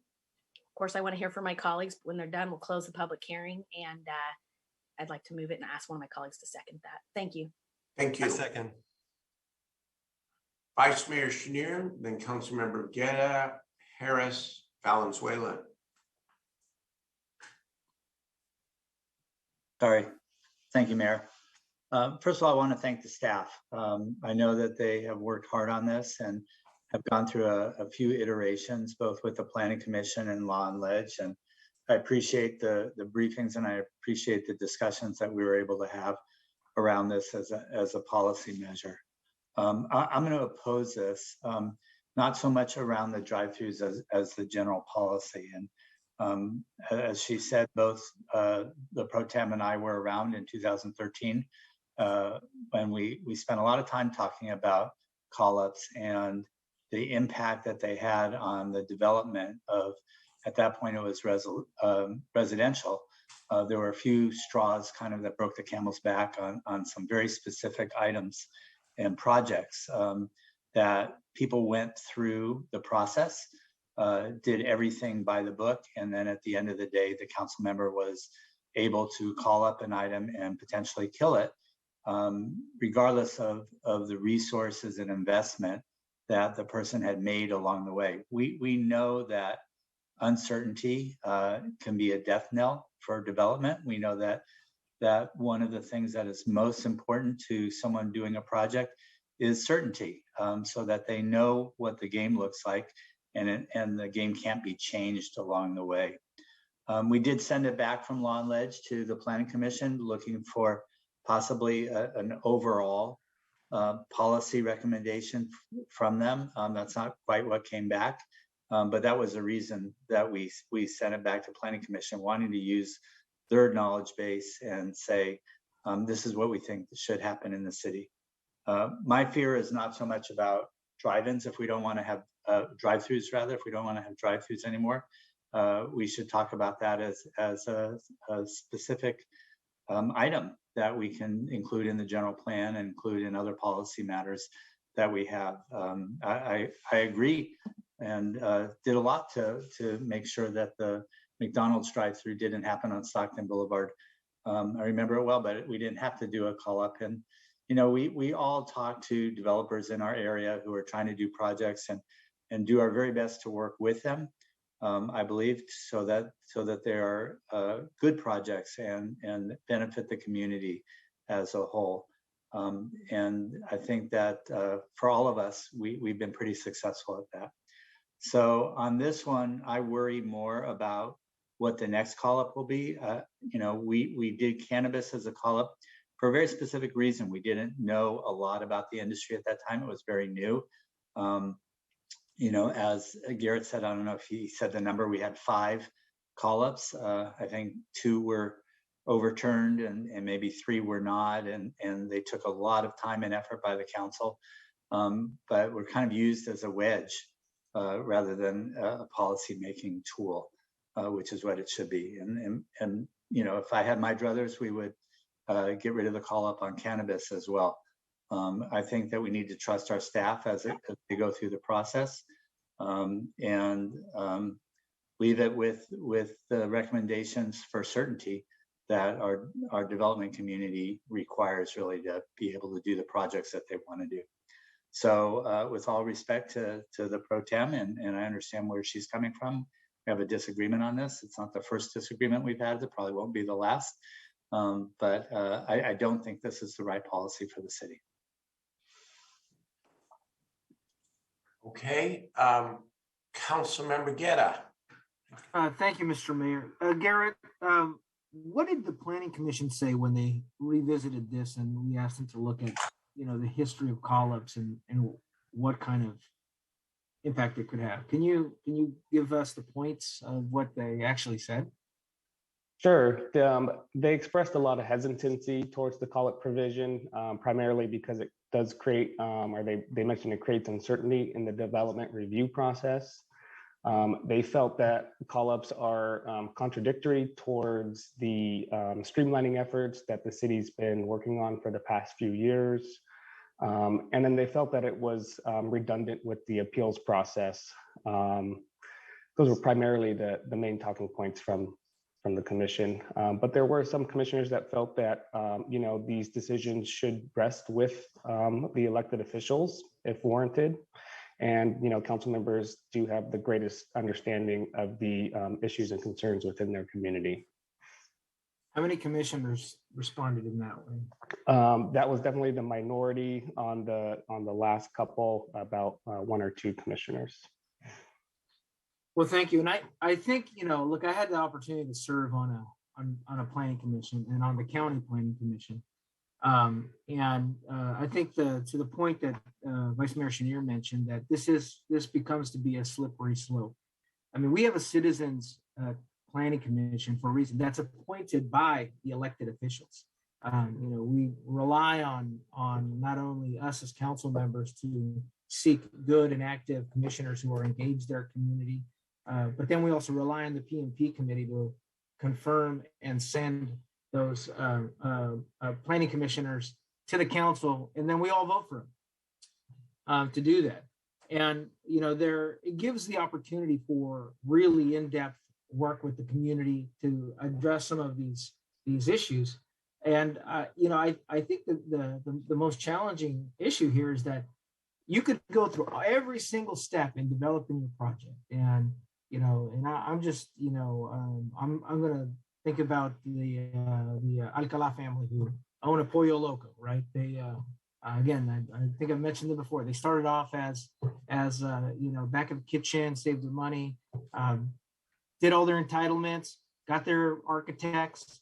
They could go through all that process. The city has told them that you can actually build here You can do a project here, and then at the end of it, even if you were approved by the staff and the planning commission, it can be pulled and then killed. And I feel like that what we need to really be doing, if we don't want drive-throughs in certain communities, we should just make the right land use decision and say that, you know, this type of business entity is allowed in one area. If housing is important in one area, we should designate in that area and do the actual legwork in actually policy making so that we create better certainty and not also put our constituents in this bind of where we want or don't want certain types of uses. And from my understanding, Gary, was that the preponderance of the planning commissioner's points of view? Correct. That was the majority consensus. The majority consensus. And I want to appreciate that the planning commission took the time to kind of think through all of these aspects and understand, okay, what can we do? So look, I appreciate, you know, the opportunity to have more authority to be able to call a project.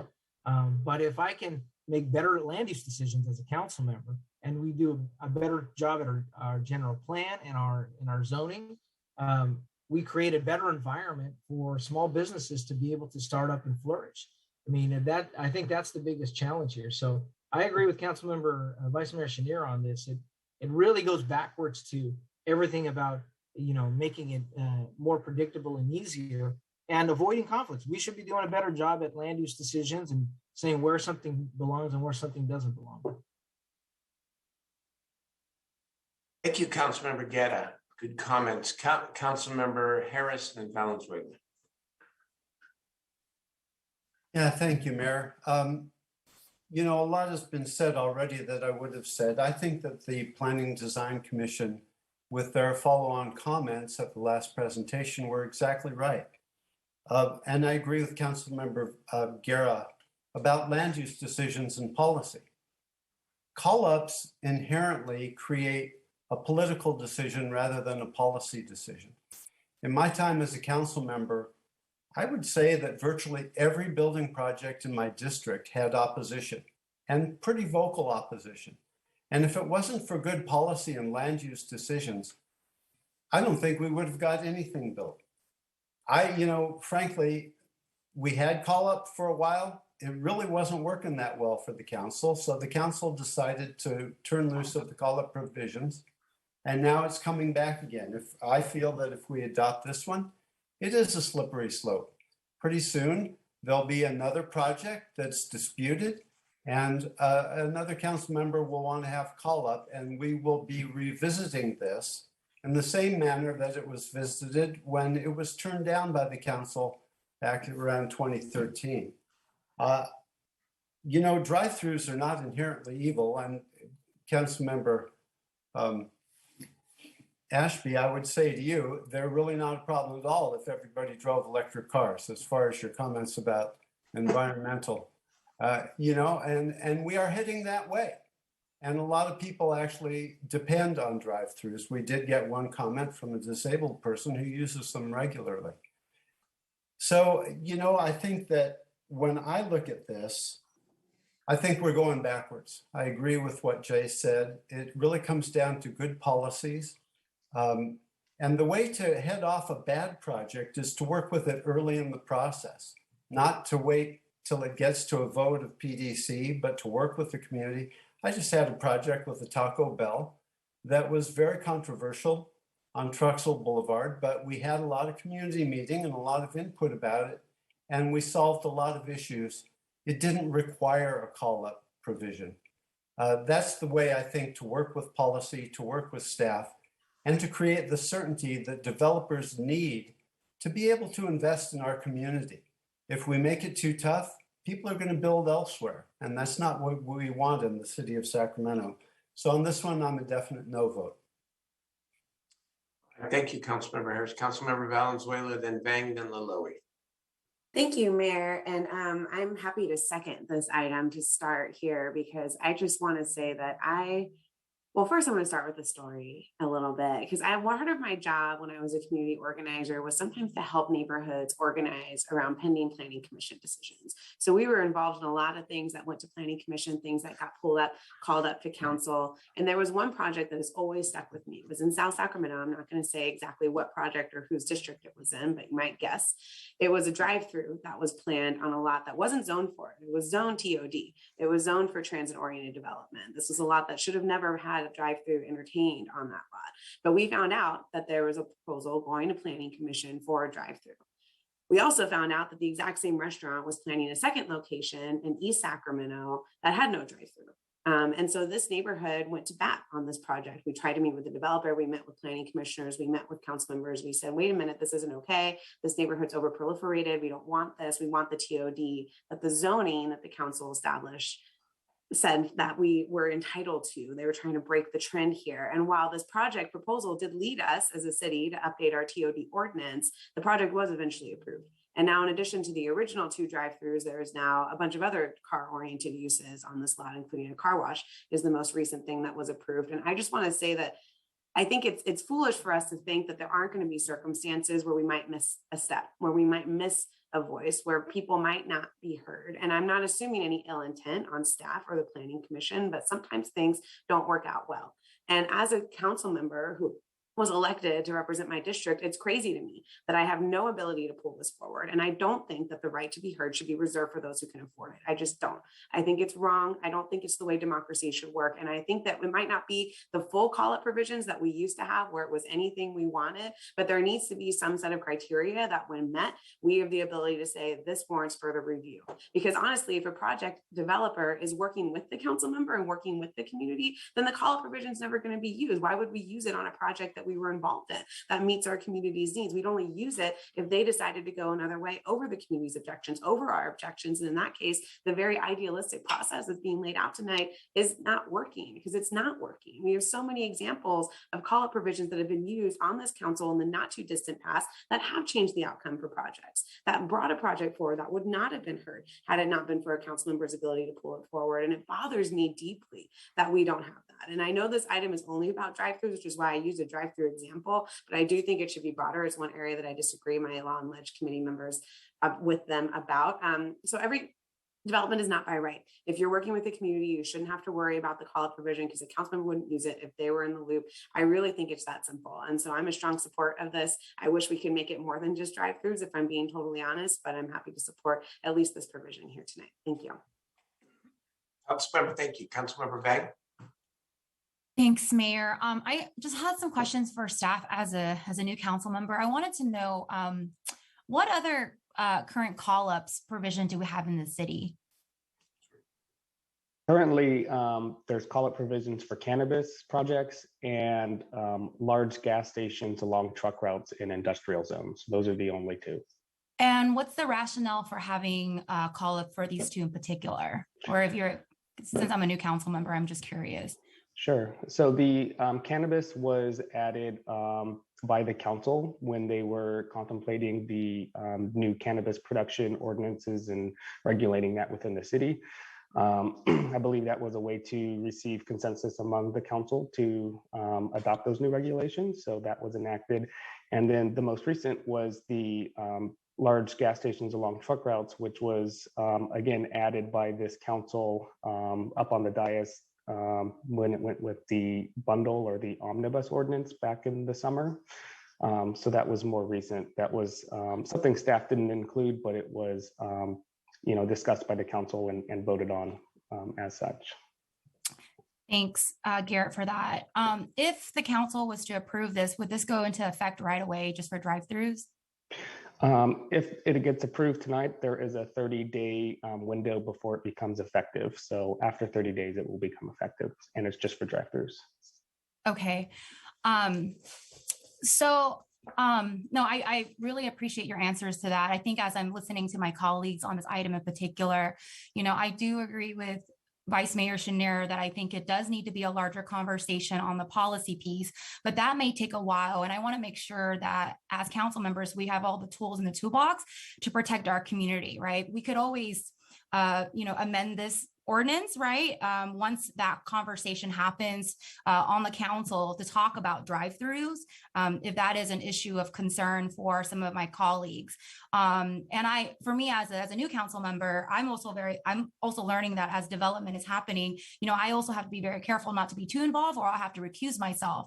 I usually tell developers to go through the process. I listen to the community's concern, share the community concerns with the developers, but I also too want to make sure that I have tools in the toolbox to protect this community from developers if they're not making the decision that's best for the community. So with that, I'm going to support this ordinance, but I do want to say that I don't think it's separate from the larger conversation that may need to happen around just land use. So I actually agree with all my colleagues right now. I think it's a larger conversation, but at the same time, for the short term, I think it's important that we have that tool in the toolbox. Thank you so much, Mayor. Thank you, Councilmember. Councilmember Laloe. Thank you very much, and thank you, staff, for all the hard work. I have to agree with my colleague, Councilmember Ashby. I'm extremely pro-business, but it took me to take this seat to understand that sometimes some policies that are very effective might not be so effective within certain districts. And if that council member does not have the ability to call up a project, you can actually have a district that will definitely go the wrong direction, especially a district that has significant amount of zoning issues or policies about certain entities out there that potentially would not fit a district. And we're seeing that right now, 2021.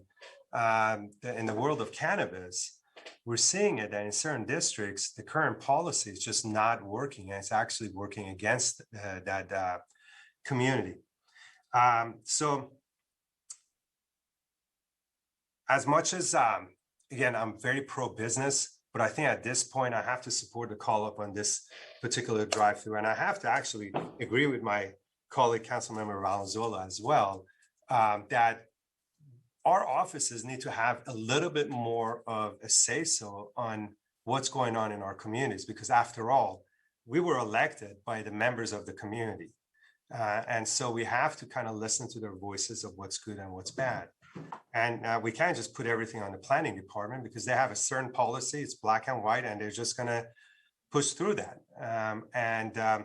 That's where the council member has to step in and either stop or promote a project. So with that note, I'm in the support of the call up on the drive. Thank you, Councilmember Laloe. I'd like to ask a couple of questions, if I may. Mr. Norman, sort of the opposite of the question that I think was Councilmember Vang asked about, or maybe it was another member, I'm sorry, what items are subject to call up?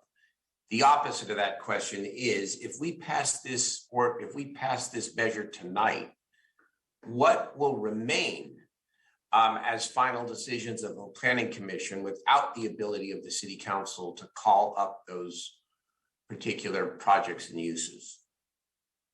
All planning entitlements with exception to cannabis projects.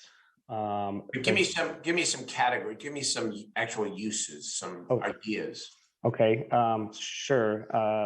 So any CUP project, we have CUPs for all types of development, gas stations, for example, unless if it's a large gas station along a truck route, subdivisions, applications for subdivisions, big developments for multifamily, mixed use, pretty much any discretionary application that we process that goes to a public hearing is,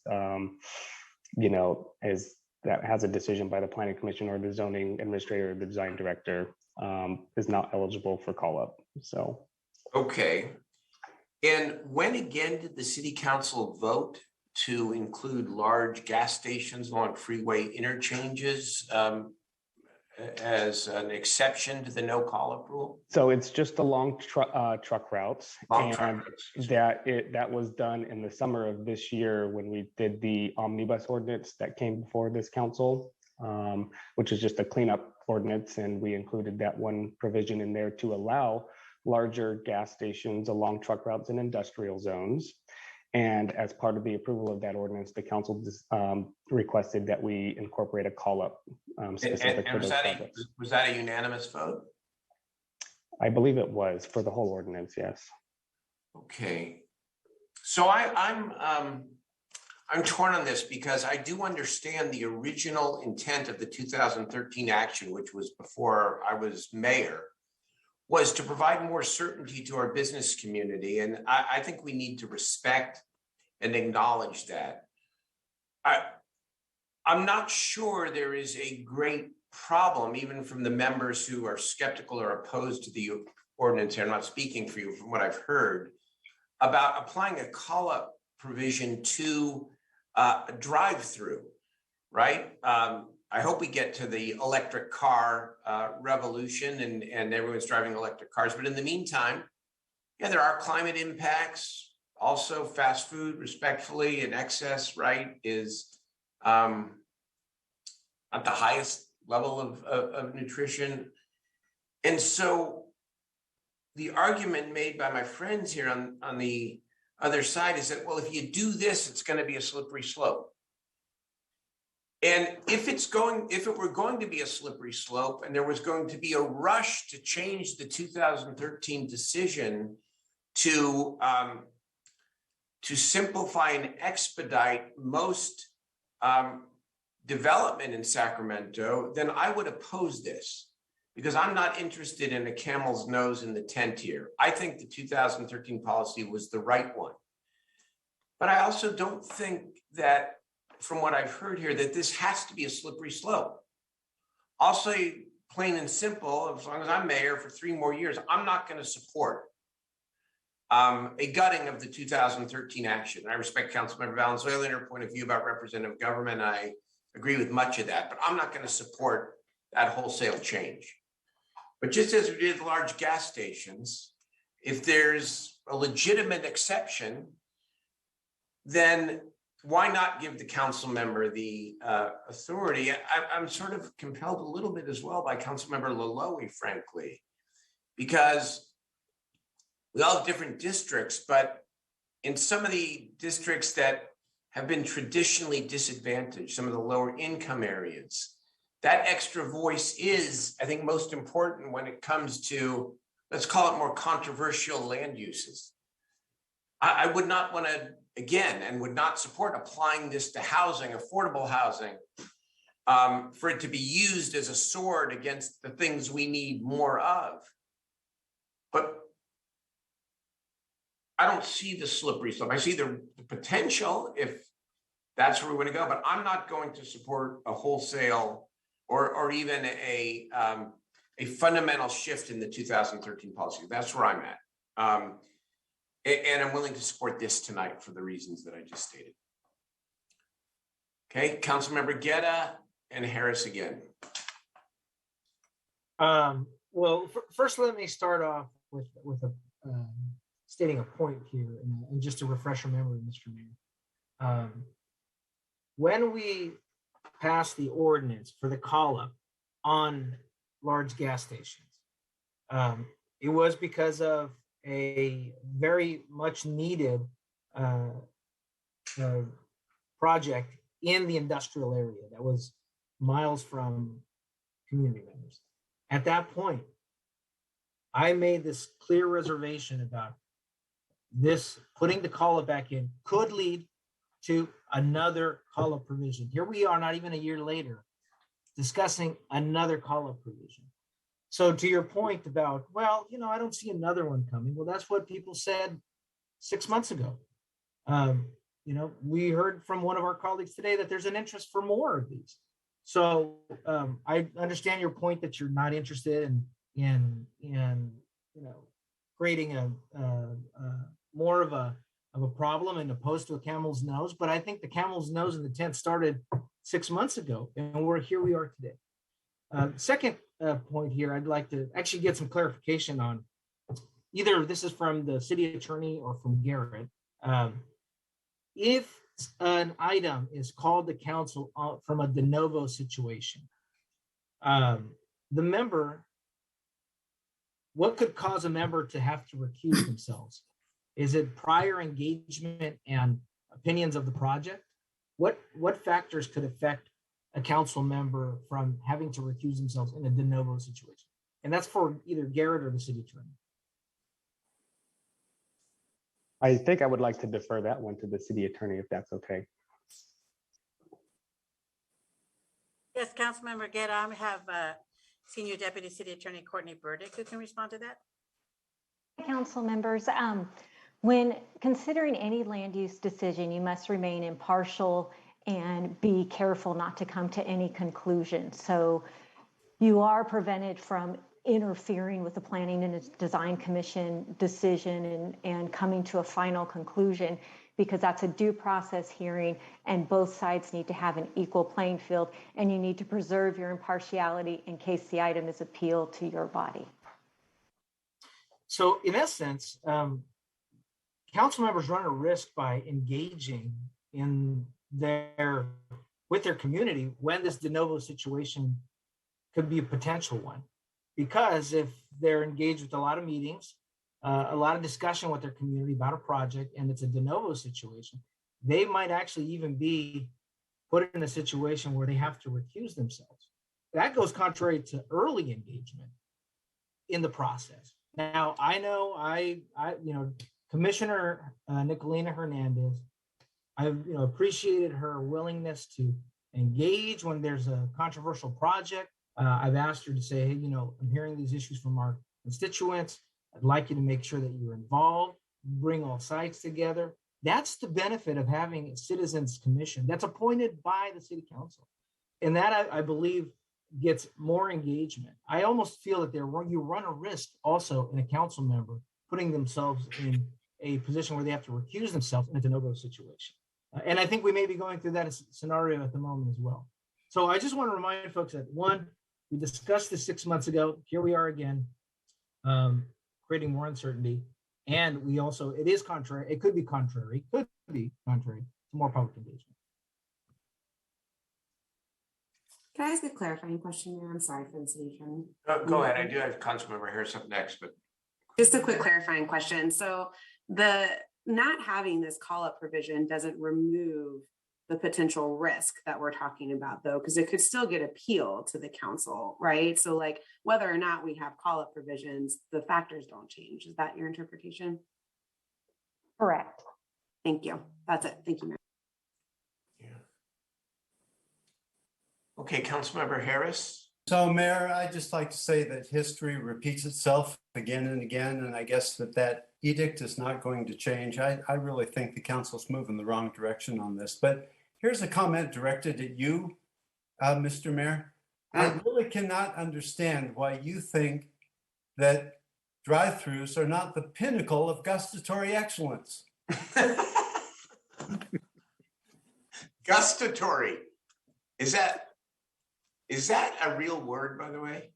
It's very real, sir. Gustatory. Look it up. Thank you. You're welcome. Thank you. It's funny. Members, good debate. I just gotta say, I'm sorry, but it just, what Councilmember Guerra said about, and I know this gets sensitive because it was a real life situation involving one of our colleagues. For the life of me, I do not understand why council members cannot weigh in at the beginning of a process, a land use process, and comment and give their opinion. I know that's the law, Madam City Attorney, but man, as we put together our legislative agenda, I get the idea of fairness and adjudicatory and keeping an open mind and all that business. But imagine a council member at a community meeting asked by dozens of their constituents how they feel about a particular land use process. And let's add another hypothetical to that. Let's say it's in the middle of campaign season and they're running for re-election. And their constituents ask them, where do you stand on this issue? And the council member is not able to render an opinion. I think that is absurd. I just think that is absurd. And so what the attorney would rightfully say, based on the law, as well, the council member needs to be nuanced and they can kind of give an opinion, kind of not. It's not very impressive to their constituents.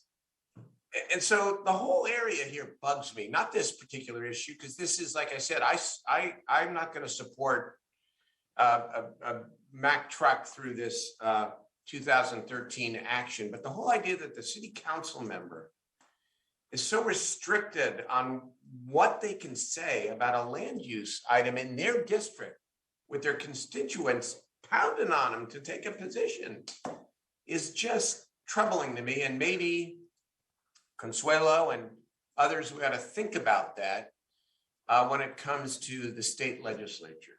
Got that off my chest. Thank you. Councilmember Vang? Yeah, Mayor, I was just going to say, I absolutely agree with you, which is the reason why I think it's important to make sure we have tools in the toolbox to protect our communities. But I do think that because I think there was a motion on the table, if possible, I'd like to add to the motion, because someone moved the item, but back to Councilmember Shanier's point on the larger conversation about land use, because I do think that's important, or we'll just keep getting call-ups. But I want to make sure that council members have this tool in particular until we're able to have that larger conversation. So that would be the only addition I would have to the motion that's on the table. But nothing else. Let me ask you a question. Can I ask you a question, Mayor? Councilmember Vang, would that be, I think it might be more appropriate for that to be like direction to staff that goes on that log. But I'm just asking, Mayor, do you think maybe we could ask city staff to take a look at that and, come back on the log that we have on the council that says you want to look into something further and then let this item stand alone? I'm not looking for anything further. I'm just clear on one vote. Councilmember Vang is. Okay, She'd like so to ask you are, staff. then of course you can ask the staff to look at the overall policy, and I understand your overall position on this, like with Councilmember Valenzuela, and that's fine. So yes, look at it. I'm just telling you, I'm just saying where I'm at. But of course, look at it. But rather than incorporate it into the motion, Councilmember Vang, are you okay with just giving direction to staff and then having that come back on our log? Yeah, because I think if it gets added to this, all right, thank you. All right, Mayor. Okay, we've got a motion on the floor. Call the roll, please. Thank you. And I believe that was a motion originally by Councilmember Ashby and a second by Laloe. Is that accurate? That is correct. Thank you. And Mayor Pro Tem Ashby opened and closed the public hearing. So Mayor Pro Tem Ashby? Yes. Councilmember Laloe? Aye. Councilmember Harris? No. Councilmember Valenzuela? Yes. Vice Mayor Chenier? No. Councilmember Guerra? No. Councilmember Jennings? No. Councilmember Vang? Yes. And Mayor Steinberg? Yes.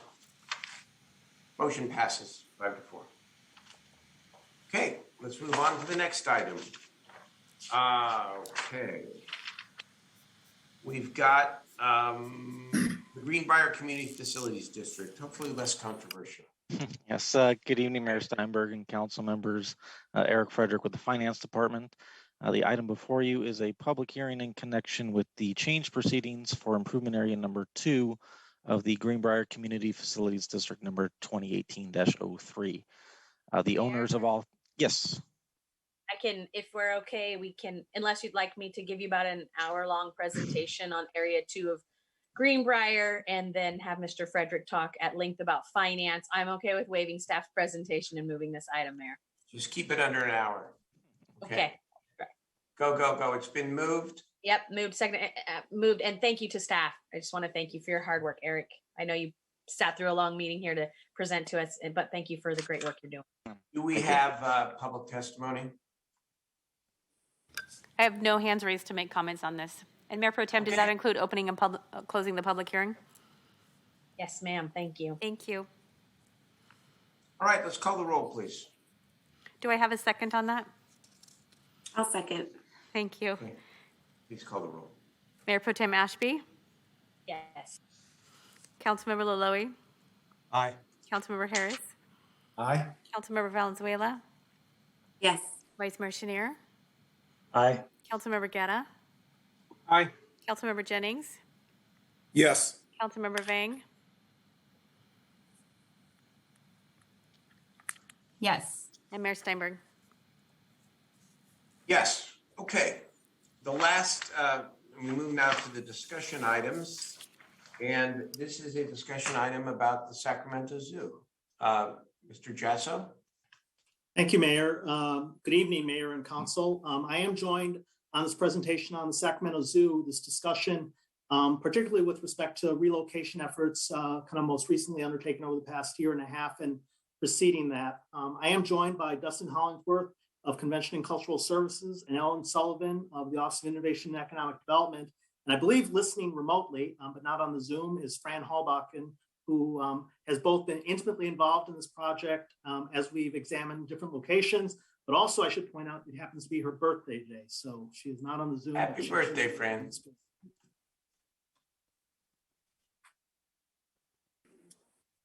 Go ahead. You're frozen, Mr. Jasso. Frozen on screen. Is the internet going down again? No, I think it's just his screen.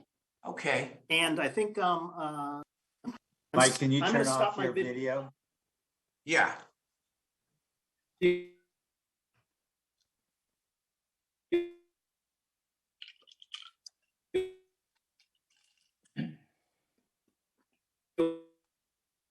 Mayor, let me know if you want me to try to jump in to help him.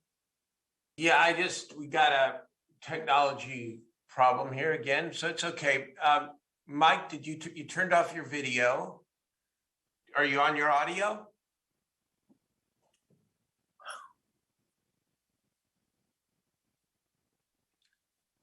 Well. I can. I think I can probably help, Mayor, if you want me to.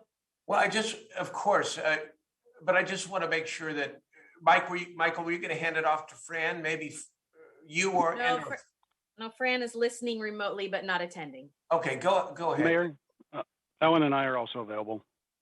Okay. Were you planning to make a presentation, or was it Mr. Jasso handing it off to the city council to? There was a brief presentation in advance of it. Yes, Mayor. Ellen, do you want to? Oh no, I'm a backup to the backup here, Mayor. Not okay. Yeah, I do think we need to hear. So I think I may be back. Okay, you're back. Perfect. Very good. I am going to leave my video off just in case. And okay. Ellen, will you be able to share the PowerPoint, please? Thank you, rather than text. So once again, I am joined by Ellen, as I mentioned. Very quickly, starting with a little bit of history. Next slide, please. So the Sacramento Zoo, since 1997, the city has been involved with the Sacramento Zoological Society in partnering and operating the zoo. In that context, the society is responsible for operating and maintaining facilities and programs to support wildlife conservation, education, professional animal management. Per the agreement, it is important to note that the city of Sacramento shall retain ownership of the zoo grounds, real property, fixed assets, and the animal collection. For full disclosure, in discussing this presentation with the Zoological Society, they did take some exception to that language and the full meaning of that. The purpose of this presentation is not to kind of contest that language right now or resolve it, but more to state that at whatever point the zoo relocates, there will need to be a discussion with respect to those assets. Next slide, please. So brief history of the zoo relocation efforts, particularly since we have 3 council members who were not previously on the council when discussions for this first began. So in 2003, the city and the Zoological Society began zoo relocation efforts. In 2010, the Zoological Society shifted their efforts from relocation to improving the land park site. This was intended to be a 20-year plan. Subsequently, in 2017, in the Zoo Master Plan, it identified phased improvements, but ultimately, because of the age of the facilities, the realization was quickly made that it would cost more to relocate, to improve the zoo in Land Park than to relocate it. On May the 28th of 2019, City Council discussed the potential for expansion and relocation and confirmed the desire to keep the zoo within the city. Staff from the city manager's office proceeded with a feasibility study that focused on 4 sites that had been previously identified and offered the greatest potential for a potential relocation. It did re-examine the land park expansion, just to confirm that. It looked at Bing Maloney Golf Course, the North Natomas Regional Park, and the former Sleep Train Arena. This process was scheduled to come to council in early December of 2000 with the zoo expansion feasibility schedule. In that process, the North Natomas Regional Park had been identified as the #1 site, but primarily because it was city-owned, could be accessed. The Sleep Train site was identified as also of significant value, but the city did not own the site. So in that context, the council had asked to continue the project, the analysis for another 90 days to examine the potential of acquiring a portion of the Sleep Train site for the zoo. On April the 21st, we also did present the 4 opportunities discussed here to the Inclusive Economic Development Community and Community Development Investment Committee, mainly to look at the aspect of inclusivity and equity in looking at the zoo analysis. Input from the committee mainly focused on less about the location and more about wherever it goes, ensuring that it's reachable by transit as much as possible, and speaking to how it gets built and how it's operated. So, and then finally, most recently, on September the 23rd of 2021, the Zoological Society took the solo action of announcing that it had entered into an exclusive negotiating agreement with the city of Elk Grove to look at a zoological park. Next slide, please. So very simply, why does the zoo need to look at relocation? Most specifically, simply because the zoo was first accredited in 1975. Since then, the American Zoological Association standards have shifted to require larger enclosures. And due to this, the increasing standards of animal care, the zoo can no longer exhibit many of the larger animals that were once housed in Sacramento. In order to maintain its accreditation, the zoo needed to look at options for expansion that would allow for more modern enclosures, and in turn, that would hopefully result in creation of a regional destination, as well as increasing visitor and revenue to support the zoo operations. Years of study have shown that Sacramento Zoo underperforms in terms of visitation and revenues compared to similar sized zoos. So this idea of looking at a relocation to basically maximize the zoo's efforts seemed reasonable from that perspective. So next slide, please. But in doing this, obviously a very important consideration for the city of Sacramento and its residents in examining the opportunity to relocate the zoo is very much the cost of what a new zoo might require. Next slide. Based on a 2011 Zoo City Council presentation, which was subsequently confirmed by staff in 2021 and the zoo consultant, a new zoo, wherever it goes, although it's highly dependent on any individual site, is likely to cost between 1.5 and 2 million per acre.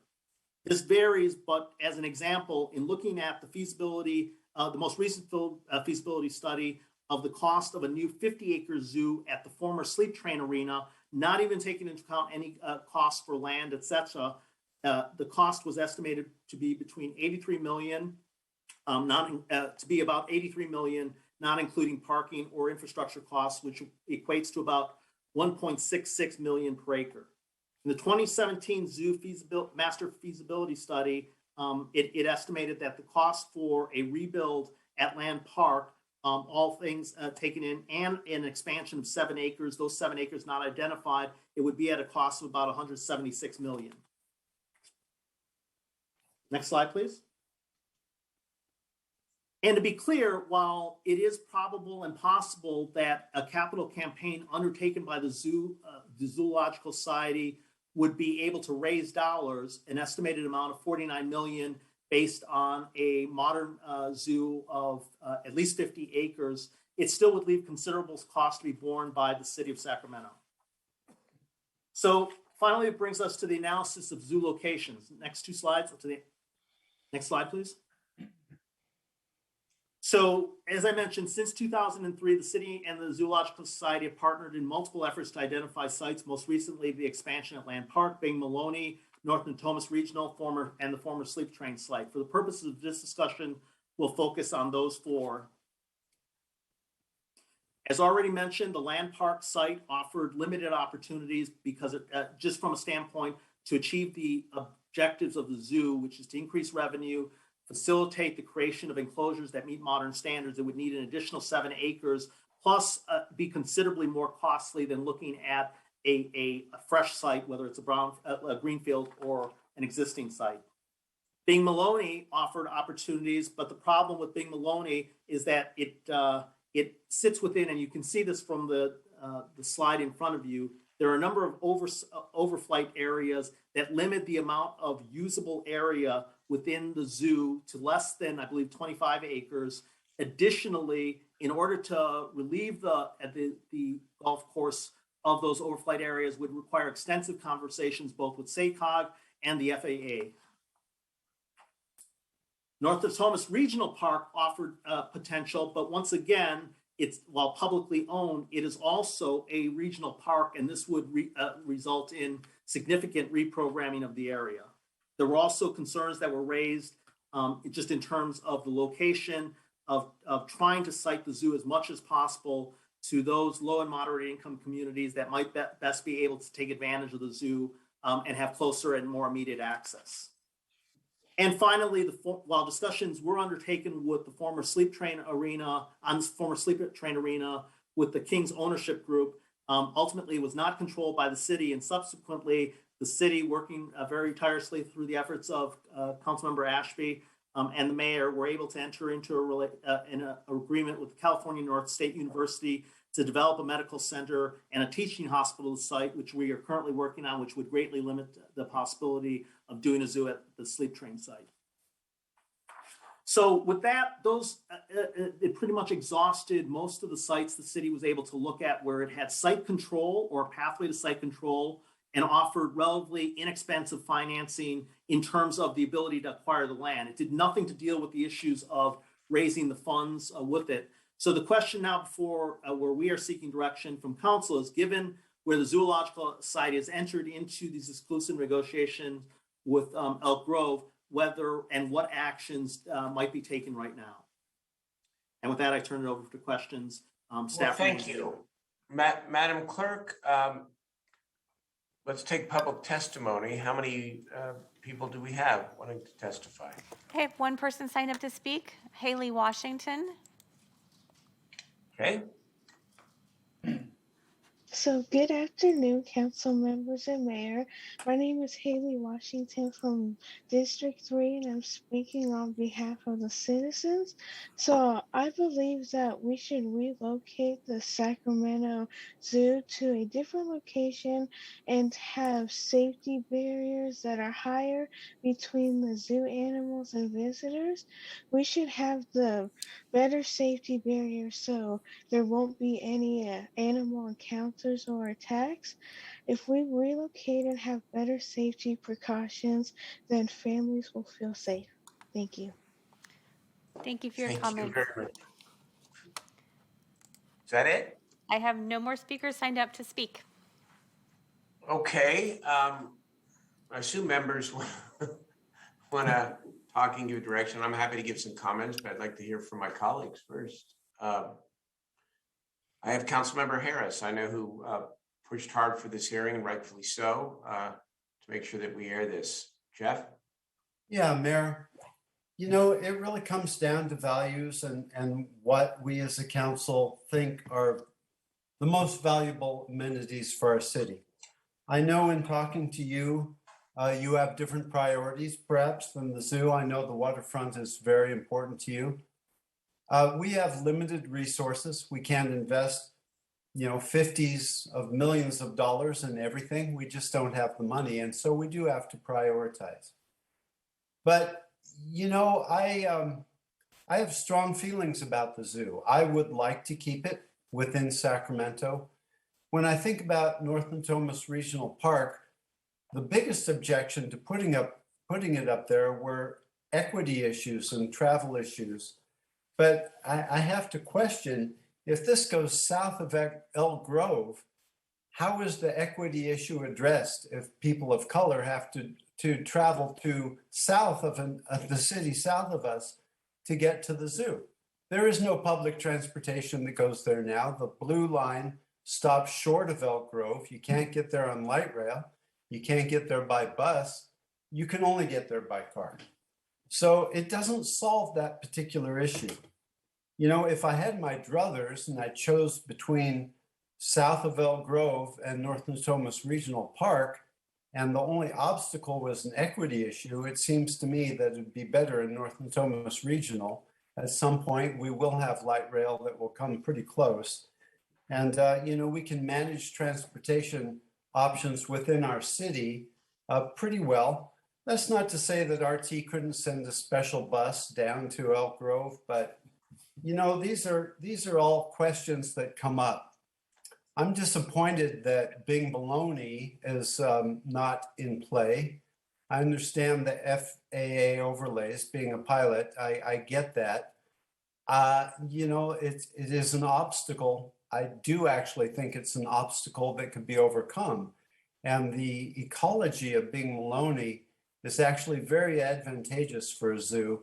And as far as equity goes, both myself and former Councilmember Carr felt that that was a pretty ideal location. You know, I wanted this discussion to happen because I want the council members to say out loud if they're okay with the zoo leaving our city and going to Elk Grove. I, for one, am not. I would love to keep this amenity in our city. I think it's a brilliant teaching moment for children. And you know, most of the kids in Sacramento were basically raised at the zoo. You know, it is, to me, a very valuable amenity. You know, that being said, I get it that there would be substantial investment for us as a city to set aside, and that can be problematic. It's not going to be an easy thing to overcome. I really wanted this discussion to happen, Mr. Mayor, because I want to understand my colleagues' thoughts about the zoo, how valuable it is to them, and whether they're willing to just stand by and let it go to Elk Grove. That's not my preference. Also, I wanted to ask either Mike Jasso or anybody in the city management team if they have resolved the issue of whether or not the city of Sacramento owns the animals at the zoo. So, council member, we have not yet resolved that issue. It is something that the city attorney's office will be looking at. The main issue is the complexity of the animals. So, while the language in the agreement does speak to the language I specifically called out, one of the contentions of the Zoological Society is that animals that were acquired kind of through their individual fundraising efforts may be in question as to ownership. There's also other issues, which is many of the animals at the zoo are on loan from other zoos and vice versa. We have animals at our zoo that are at loan. Typically, with respect to the animal population, it's less a discussion about who owns them. It's more a question of, for instance, when the zoo raised money for the Okapi, it was for the enclosures and other things and less about the animals. But so it would be something that would have to be resolved no matter what. So, but, and we haven't gone down that road because right now the society is in preliminary negotiations looking at it. We have not been privy to those negotiations. The board, I think we found out in real time as everyone did, including our board member, Dustin Hollingsworth, who's on the board, but it would have to be something that would be significantly looked at. Well, I appreciate that, Michael. So what you're saying is that we don't have a lot of information about how negotiations are going with the city of Elk Grove, correct? I have none, and you know, they have been very deliberate that these are very specific negotiations, that they are not being shared with the city. Well, I would like to toss out to this council that there is certainly a distinct possibility that a deal will not be consummated with the city of Elk Grove. And one of the sticking points will be actually who owns the animals. And if that is the eventuality that the city of Elk Grove does not consummate a deal, I think that we should carefully consider what our options are as Plan B. You know, if the zoo doesn't relocate, we still have the same problem. We're still looking for a site. We still have to decide what kind of investment we will make in the zoo. So those issues are outstanding. We can sit by and wait and see what happens. And if the deal is successful in Elk Grove, then bye-bye zoo. And we're all going to have to drive a pretty fair distance to go see animals. Again, that is not my preferred outcome. I would prefer that this city was more proactive in trying to keep its zoo and support its zoo. And I'm eager to hear what my colleagues have to say. Thank you, Mayor. Thank you, Jeff. Thank you, Councilman. Okay, Councilmember Valenzuela, then Vice Mayor Shu.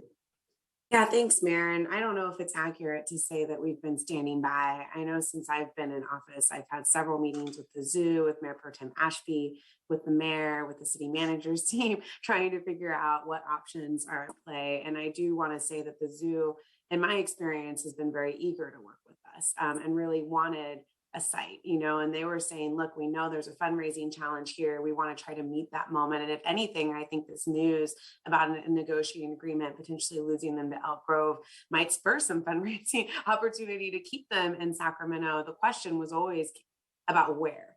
Where can they go? If Land Park doesn't work, where can they go? And I've got lots of ideas about what the Land Park site can be used for. My goodness, the number of emails and calls we got when the news broke on this, everything from senior housing to, you know, adventure playground to you name it. But the real question was always, where does the zoo go?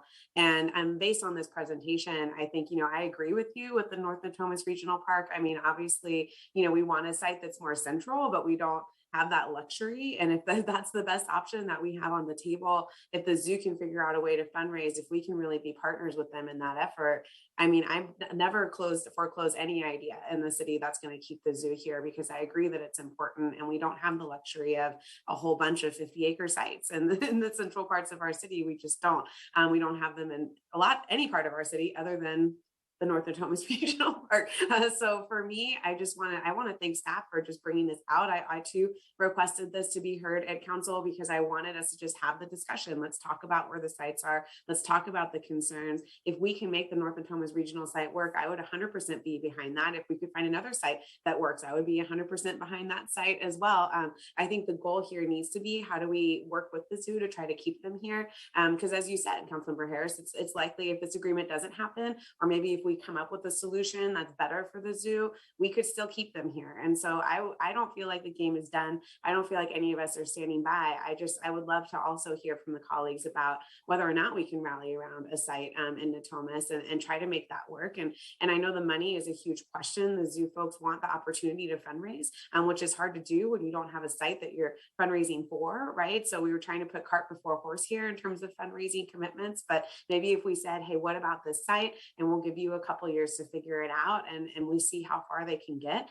We can really try to work together on this, because the option of, you know, losing them to Elk Grove or potentially keeping them where they're at and just watching the animals leave one by one as the standards change is also not appealing to me. So I'm in this. I'm ready to keep working on this. I know a lot of folks in this Zoom room here are ready to try to figure this out. So yeah, I would love to hear what my colleagues have to say about this. I mean, I would propose this idea of, like, what if we brought the zoo the idea of, and of course, Mayor Pro Tem Ashby, I'd love to have your thoughts. Is like, what about North Natomas Regional Park? If we gave you a couple years to try to see how you were doing, to sign some sort of MOU, see how far you can get on fundraising, and then reevaluate, would that give them enough certainty to be able to start figuring that out here? I'm game to try whatever it takes to keep the zoo here. So I'll just put that out there, and thank you, Mayor, for the time. Vice Mayor. Thanks, Mayor. Just a couple of items. You know, when we started this process, I wanted to make sure that Bing was being considered and part of the analysis that we were doing about the different sites in the city. It was also a time where Bing Maloney was not doing that well financially, and if we were going to consolidate on our golf courses, to my belief, that would be the one that we would have consolidated. On that piece, we do have some challenges, and Mr. Harris talked about them. And they're difficult to overcome, which is the overfly zones from the airport, and I don't see the airport closing, you know, certainly anytime soon. I went through this with SACOG to put 2 additional pads in the Florin Road Shopping Center on Southland Park in Florin. And it took us about a year to get that through, and that was pretty minimal. So I think the overfly piece is a pretty significant barrier. The other thing, COVID has been actually good for a couple of things. One being golf, and Bing Maloney, I think, is the highest grossing golf course we now have, has done really well and has allowed Morton Golf, among other things, to do some improvements. So I think that one is going to be difficult. I do appreciate former council member Carr and council member Harris thinking that this is the right place in the city with access for it. But I think at this point, Bing is probably off the table. The residents in Golf Course Terrace were pretty adamant about it not changing as well. And there's lots of historical stories about that, which we can regale you with at a different time. What I would say on the zoo is, I think there's lots of discussions to be had. I think it would have been nice, I think, for the zoo, just to be blunt about it, for the Zoological Society to talk to us about what they were doing. As far as Elk Grove, I'm sure that there is a lot of information that needs to be garnered before that project might move forward. I don't believe that the animals are the biggest concern we have. We would figure that one out. But raising the money and finding a site, whether it's here or doing it in Elk Grove. So I want to watch and wait on this one and see what happens with Elk Grove. I don't have a problem with a regional amenity, but we can certainly tackle that one as it goes forward and see what comes out of the discussions that are happening in the South area. Very good. Thank you all. Very, very thoughtful conversation. Everything we do as a city and as a city council is a matter of choices. And sometimes we have to make very difficult choices. And I'm sitting here smiling a little bit as Councilmember Harris and I go back and forth on not only this, but other issues. And I have high regard for you, Jeff. and we have a little bit of a thing, and we go back and forth all the time. But it's funny how sometimes the positions change a little bit, because you're always kind of teasing me about drive-throughs, about wanting to spend on everything, right? That we can do it all, as I often say, and often push for doing it all. And you're the one who's saying, "Hey, wait a minute here. You're wary of bonding, of bonds, or over committing ourselves." And I respect that. And in this instance, I'm the one who's saying, this is a matter of choices, because I see so many compelling and important needs in our city that require money, including economic development initiatives. And you mentioned the waterfront, but there are others. And so we do have to ask ourselves honestly, where does the zoo stack up against all those other priorities? And we start from behind, because we don't really have a good site. The Natomas Regional Park was a potentially viable site, but the real site in Natomas was the arena site. And we're doing a hospital there.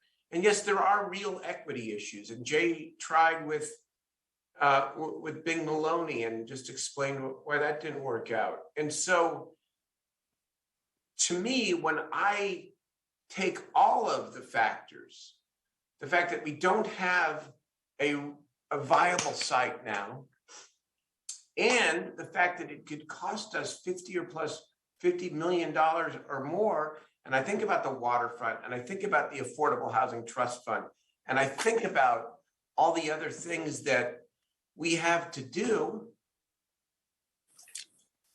And then I say to myself, you know what? In my career as a state legislature, I was the author of SB 375. I'm a regionalist. And not everything is about borders. I mean, I know we fight for the city, and we always do. But Elk Grove is not our rival. here? I mean, we are one region.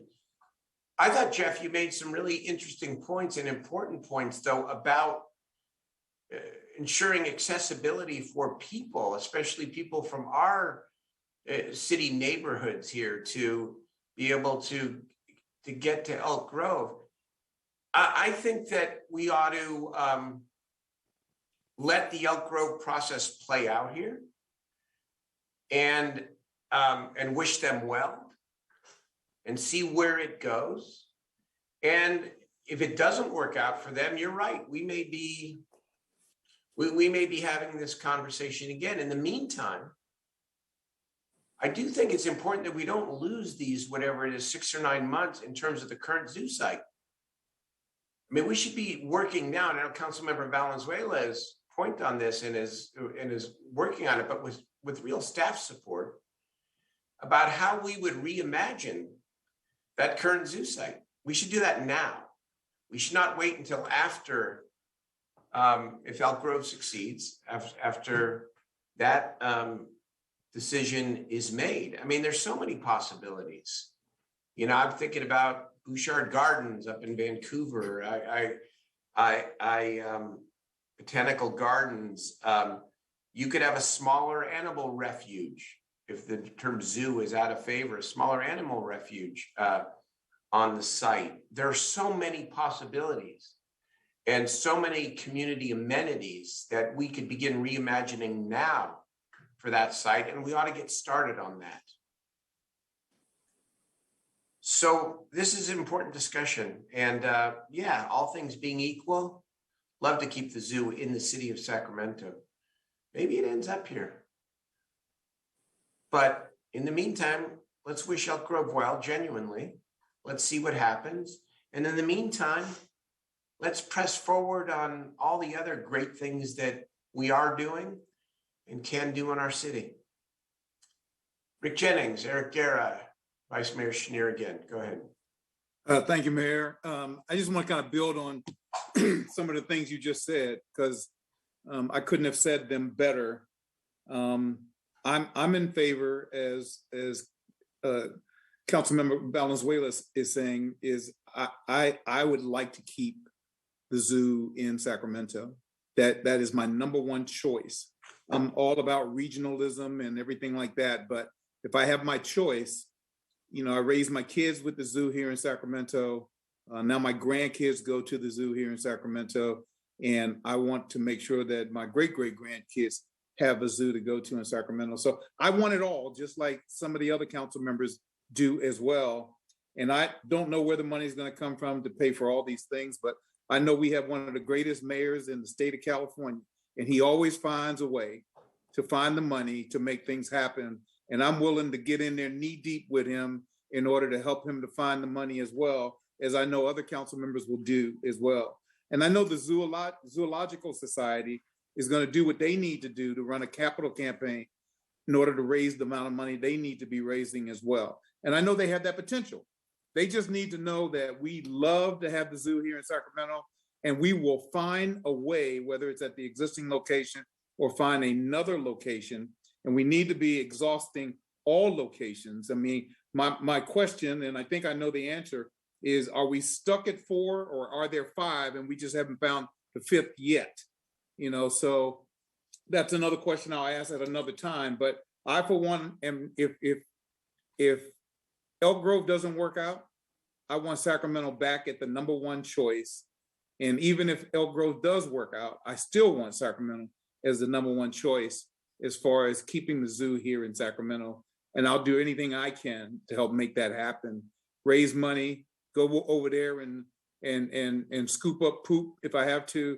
Whatever I need to do, I will do it in order to help keep the zoo here in Sacramento, because it's an amenity that I think has served us well for many years. Thank you. Thank you, Rick. Councilman Guerra. Thank you, Mr. Mayor. No, I will. I mean, earlier this year, I took my son for the first time to the zoo, and it was, you know, kind of magical just to see his face light up. I mean, it was one of those, you know, few things the first time, right? You know, and I thought it was going to be like some other thing going to the park or whatnot, but no, it was pretty amazing to see, to my surprise, like how impactful it was to him. So I too, wish that, that the zoo is kept in Sacramento. But I also want us to be very realistic about the circumstances we're in and what budget constraints we do have as a city and what our real needs are. I mean, in my district, we've got an affordable housing project that has a $22 million financing gap. And that is for people who are working families here who need support now. And there's contemplation about, it's being designed with a workforce training center and a child care center.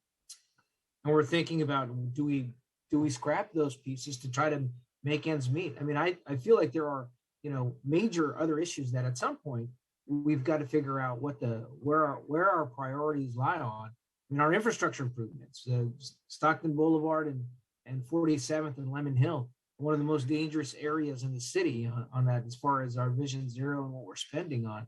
And biggest challenge is infrastructure dollars. It's not sexy. No one wants to say that, but it's a real life and death situation where we had a grandmother who was killed recently. And I do want to thank our transportation staff for moving aggressively and figuring out how to, squeeze out every nickel and dime to be able to get some both pedestrian improvements and speed bumps to improve that area.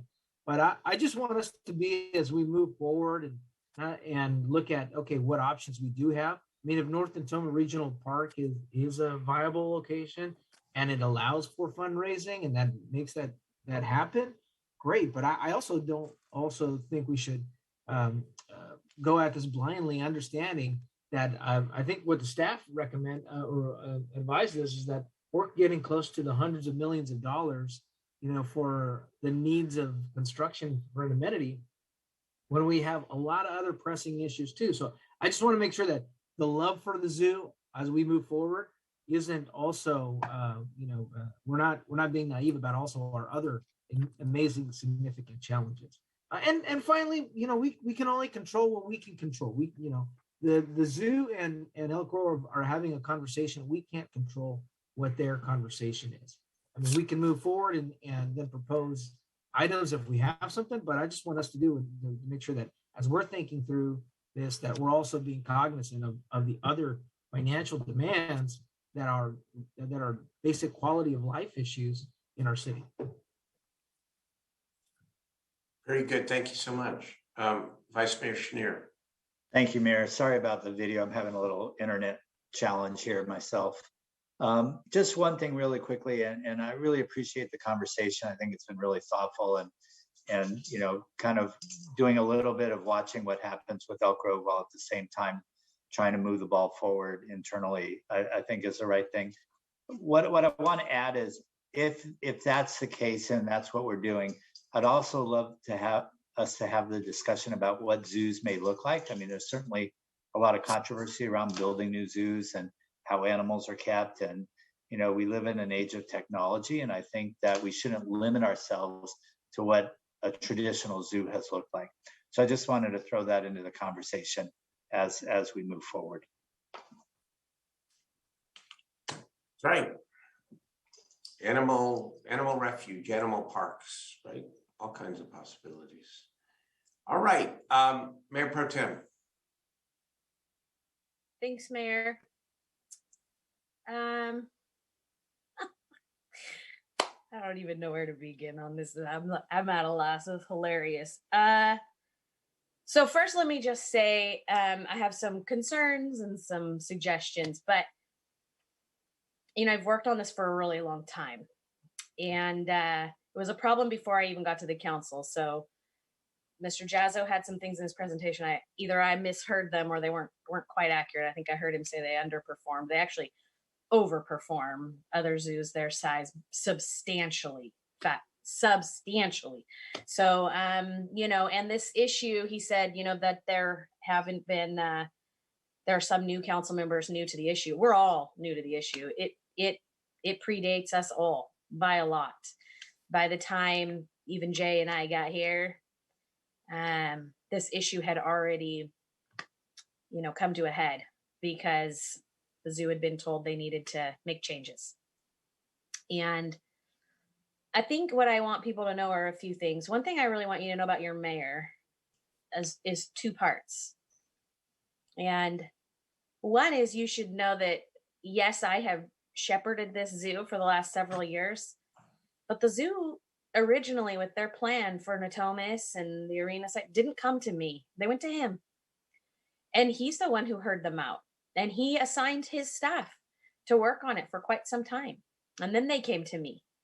And this was before we had a hospital, but he was trying to keep a campaign promise to find a designated reuse for the arena site in Natomas. And I was skeptical.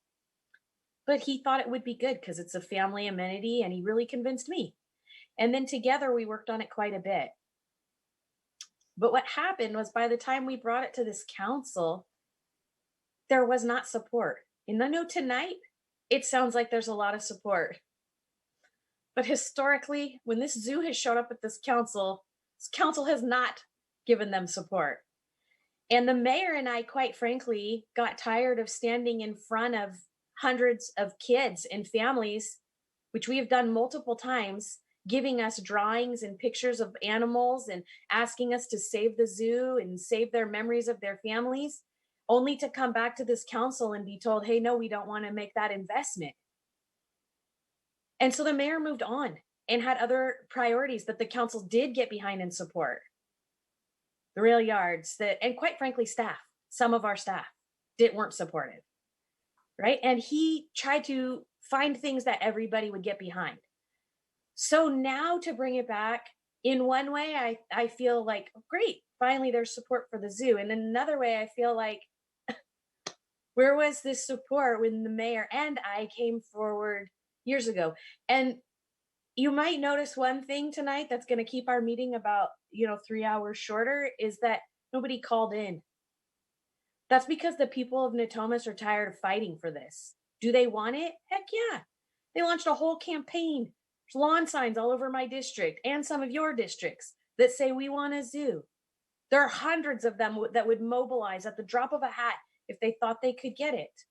But they have done it multiple times and come here and been told no. And pointedly, they've been told no to investment in Natomas. I even brought forward a plan to this council asking you to use funding from my own district to help support the zoo. And you told me no.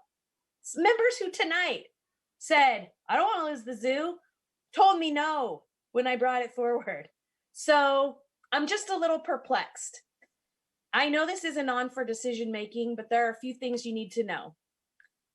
If you want the zoo to move forward at all, Fran Hallbucken has to be the lead. She's the only person who can lead that effort, okay? She's the only one that has the trust of the zoo. 2, if you want it to be in Natomas, you all need to go talk to the community. I'm not going to be a prop to that community, and neither should the mayor be. We've already stood up for years trying to help that community achieve the goal of having the zoo come here. So if this council decides they'd like to have a look at the North Natomas Regional Park, I am not going to stand in your way. I think that's fine. By the way, the hospital's 30 acres. The arena site's 170. There's nothing stopping us from picking up some of the acres by the hospital and building a zoo there. There's a big argument that could be made for how that might be really cool. Nothing stopping us. Those are still the 2 best spots in the city of Sacramento. Although some of you had us study spots in your district multiple times, even after multiple reports came back and said they wouldn't work, slowing the process down. I do not fault the zoo for going to Elk Grove. My God, they showed the patience of Job with this council for how many times they came here. They had no choice. They had no choice but to try to go somewhere else because soon they'll have to close their doors completely. Elk Grove is not just offering them land. Elk Grove is trying to figure out how to help them pay for a zoo, which is exactly what we would have to do. So I'm just telling you, if you want to make a commitment to start looking at how to bring it to Sacramento, which I do think is the right thing to do, then you got to also be willing to make a commitment to help them stand up a zoo and pay for it. And you got to keep your word to the community. And I have a basket of letters from hundreds of kids that I'm more than happy to share with all of you about their wishes and dreams for having that zoo in Natomas. And I am not going to go back out and break their hearts again. But if you want to entertain the conversation and make a commitment to actually follow through for those kids and families, and come up with money, I think it's a brilliant idea. It generates revenue. More people visit zoos in the United States of America than the top 3 pro sports combined. And I'm not the first person to tell this council that. Mike Testa came and told you that too. You want to generate revenue? You want creative economy?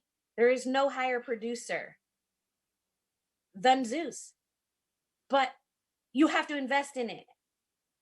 You have to. So I guess my commitment here is, I think I have a year left on this council dais. If you want my help to look at Natomas further, sure, I'm happy to do it.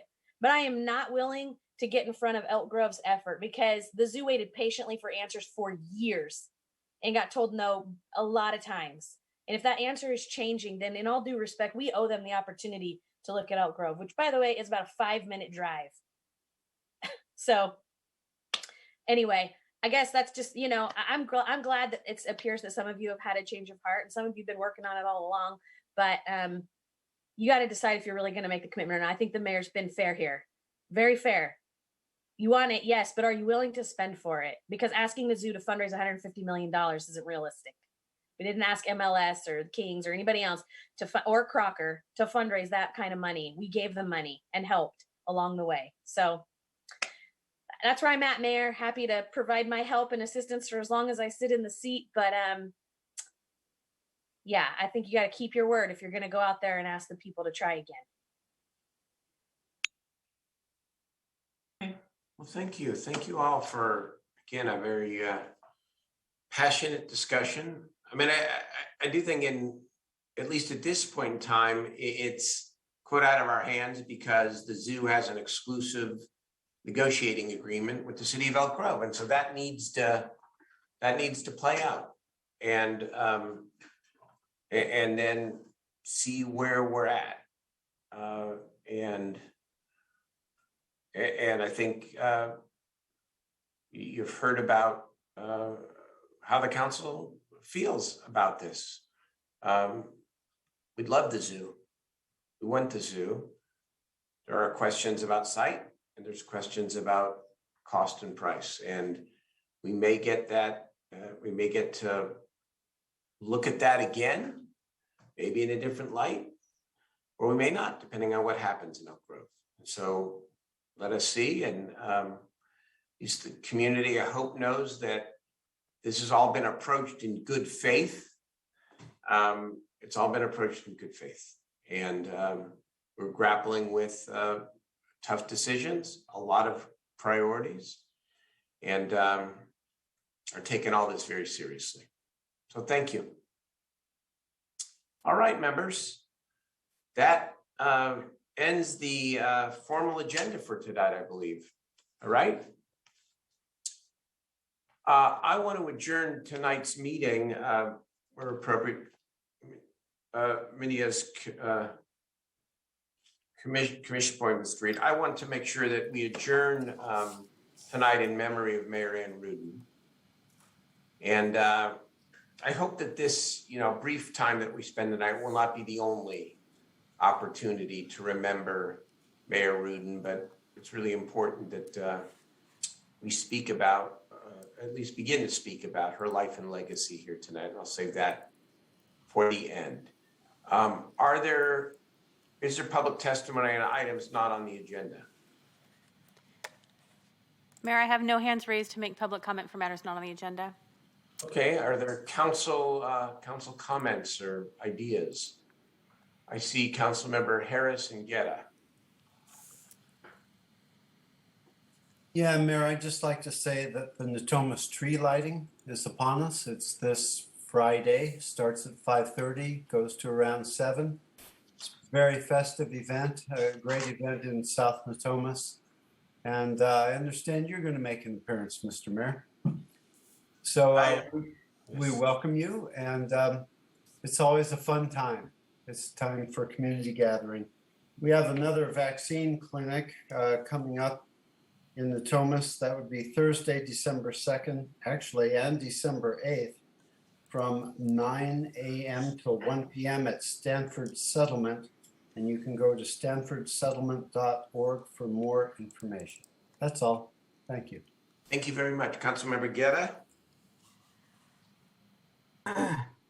Thank you, Mr. Mayor. I want to take this opportunity to thank all of our community partners who helped with the very, very critical health fair and food distribution site over at New Joseph Bonheim Elementary School this past Saturday, and specifically because this community was one of the sites where we had one of the highest rates of contact rates of COVID, and also the very, very low rates of vaccinations. And what we found out, and what was great about this event here, was there were so many, unfortunately, so many young kids who had missed their dental screening, missed basic checkups, hadn't gotten access to flu shots, and also many of them were critically, in households with a lot of food insecurity. So I really want to take this time to thank, coming up here, opening soon to our neighborhood, Rancho San Miguel, who helped us with donating a lot of the food out there in partnership with also Food for Less. I do want to thank the Sacramento Food Bank as well, who partnered with us, and a lot of the volunteers from NorCal Resist who came out and helped out. We also had not only Sacramento Covered show up to help the partners get so many of the families, and it was a huge number of families who showed up because of the food, but we were able to connect them with getting good health connected to their health plans and health support. And also the NAMI, the National Alliance of for Mental Illness, was there to help do screenings and provide mental health resources.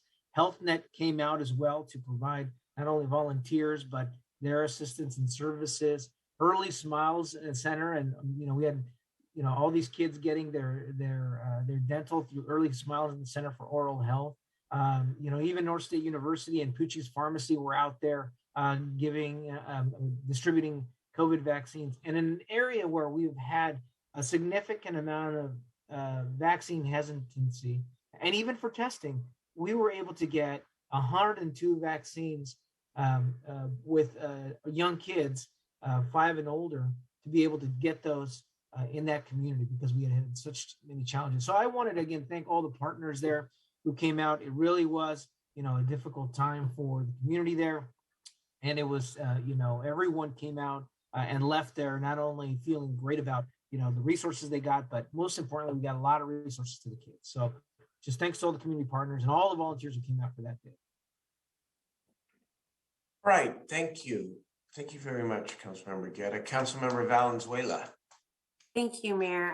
I just wanted to take a moment to update our colleagues on the recent shooting death of a 7-year-old girl in my district at the CD Circle Public Housing Complex. I want to thank a lot of your offices for reaching out to check in and see how you could support after that tragic shooting just a few days before her 8th birthday. And I wanted to let you know that the mayor and I did hold a community meeting last night just for residents, so it wasn't on social media. We had several dozen come out to talk to us about priorities, and we've already scheduled a follow-up. And my hope is that we'll come back to this council similarly like we did with Old Sacramento and with other community crises like at Mama Mark's Parks and others to figure out what we can do as a council to support that community and the needed improvements. So I want to thank you, Mayor, for coming to that meeting. It was a really long meeting, but I think a really great conversation. And I hope my colleagues will support when we come back with some recommendations to try to make that community a better place for those kids and for everyone who's living there.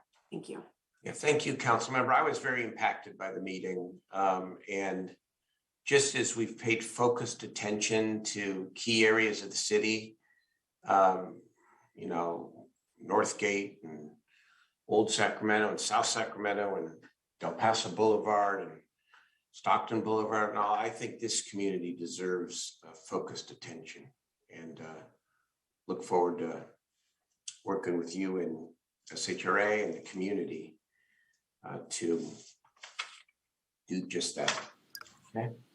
Thank you. Let me make a couple before we get to Mayor Rudin. So I got 3 items, I'm sorry. First item is for the city manager and the economic development and housing team.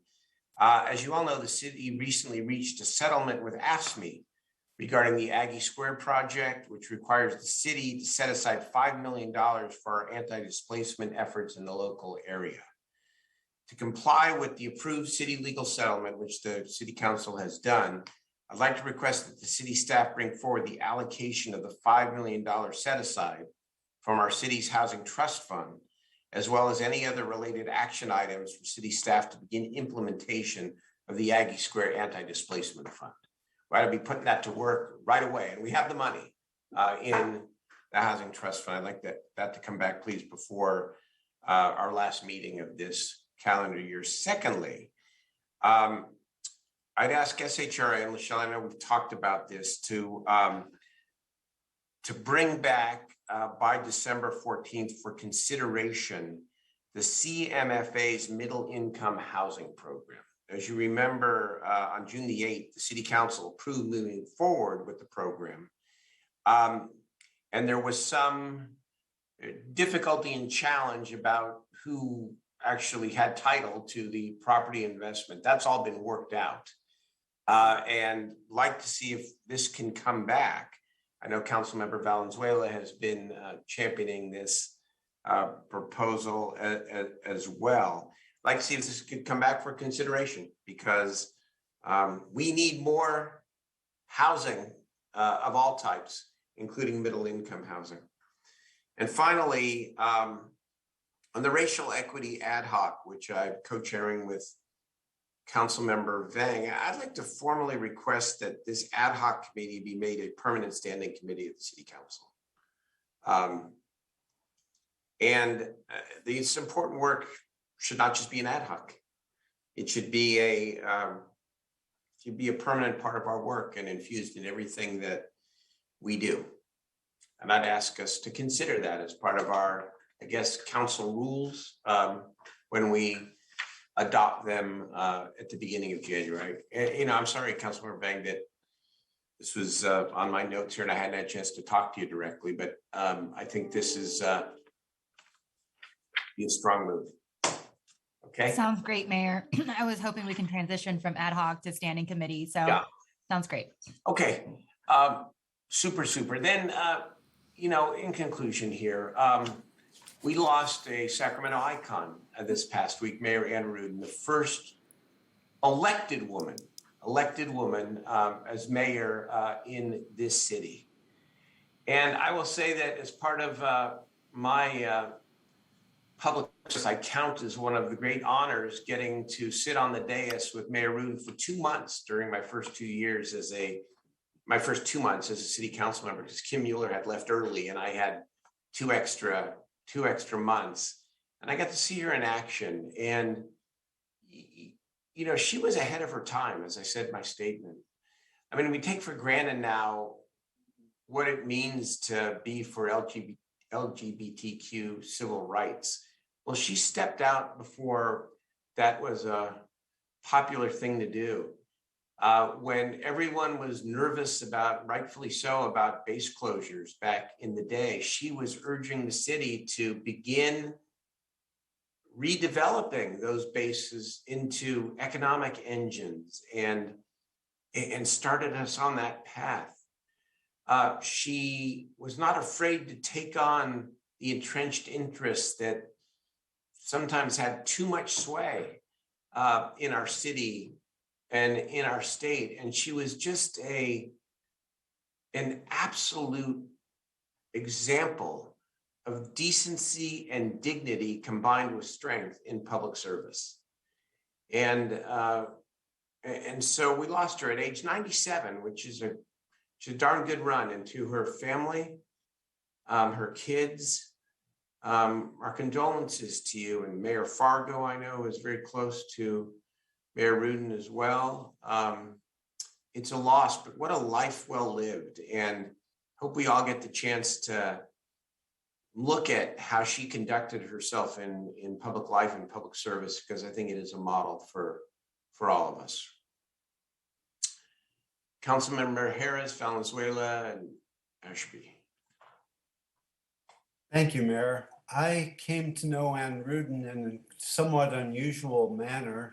as a contractor, I built a project 2 doors down from her in Southland Park many years ago, and got to know her just as a neighbor.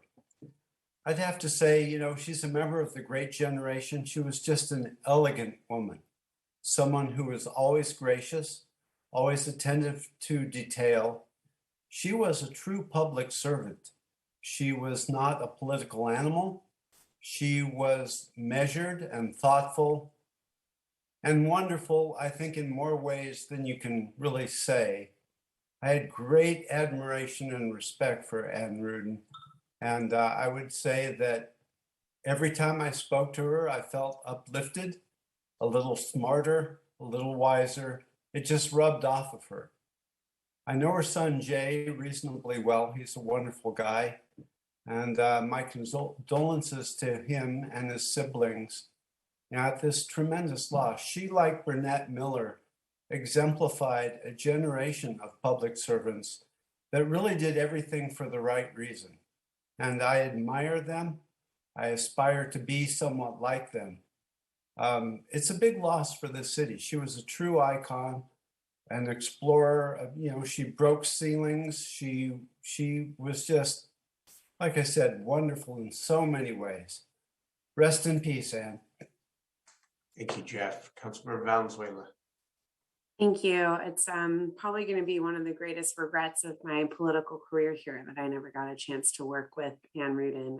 You know, when she got elected to mayor, she gave up the District 4 seat, and she was the last woman to be in that seat for over 30 years until I was elected last year. And I always felt a connection to her for that. And I think we talk a lot about women who paved the way and what that means for those of us who come afterward. And she really did do a lot to make it better for those of us who came after her. And I wish she was here to see us and keep working with us, as we're now 3 again and hopefully more in the future. And I think that kindred spirit of women electeds in Sacramento is so palpable. And I really felt the grief hearing from Heather about her death, seeing the tributes and the comments from Deborah Ortiz, from Lauren Hammond, from so many women who had a chance to work with Ann over the years. That, I mean, we all feel that loss. It's like we lost a piece of ourselves because we're so connected in that way. So I want to send my condolences to her family and just commend them that her legacy is already living on and will continue to live on. And that's now all of our job, to keep that mantle moving forward for women in Sacramento. And I'm just so grateful for all she did. Thank you. Thank you. Mayor Pro Tem. Thanks, Mayor. Yeah, I can't let us do a closing in her honor without talking about her contribution to gender equity in Sacramento. She, as the mayor said, she was the first woman elected. There was a woman appointed to mayor before her, and there were 2 women on the city council before her, but she was the first one elected to a city council district seat. And that was in 1971, so 50 years ago. There have only been 13 women elected to the Sacramento City Council since her, and you're looking at 3 of them. There are 2 council districts that have never had a woman in them yet. And Councilmember Valenzuela is the second woman after Ann Rudin in her seat, and I'm second after Mayor Fargo. And my Vang is second after Bonnie Pennell. You know these women because there are so few. There are just so few of them. Just to give you some contrast on that, those 13 women, 44 men were elected in that same 50 years. So I like to say Ann Rudin, who's easily the tiniest of all of us with the smallest of shoulders, clearly propped us all up. Those tiny but mighty shoulders have lifted many women, including myself, to a position of having a seat at a table generally reserved for men in this city. And so I believe her legacy will be that many more women will follow Councilwoman Vang and Valenzuela and myself, and that those women will go on to higher office. We've only had 2 women elected to mayor in this city. You all know them both, Ann Rudin and Heather Fargo. It's hard to do. And only 1 woman from this council dais has ever gone on to the legislature. Only 1. So we need more. And I think Ann Rudin is the person who started it all. And I'm really grateful to her.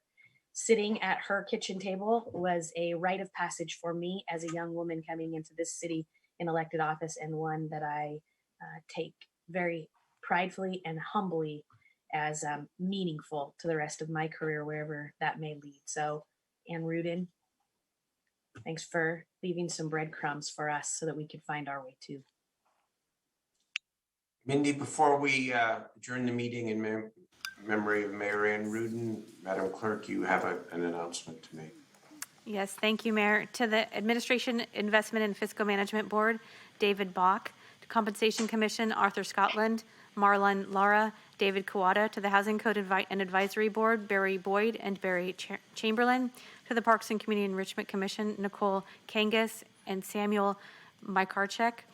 To the Sacramento Arts, Culture, and Creative Economy Commission, Ashkaj Mehta. To the Sacramento Community Police Review Commission, Stefan Williamson and Xochimilco Salazar. To the Sacramento Environmental Commission, Stephanie Holstage, Anthony DeRiggi, and Kayla Rabi. Thank you, Mr. Mayor.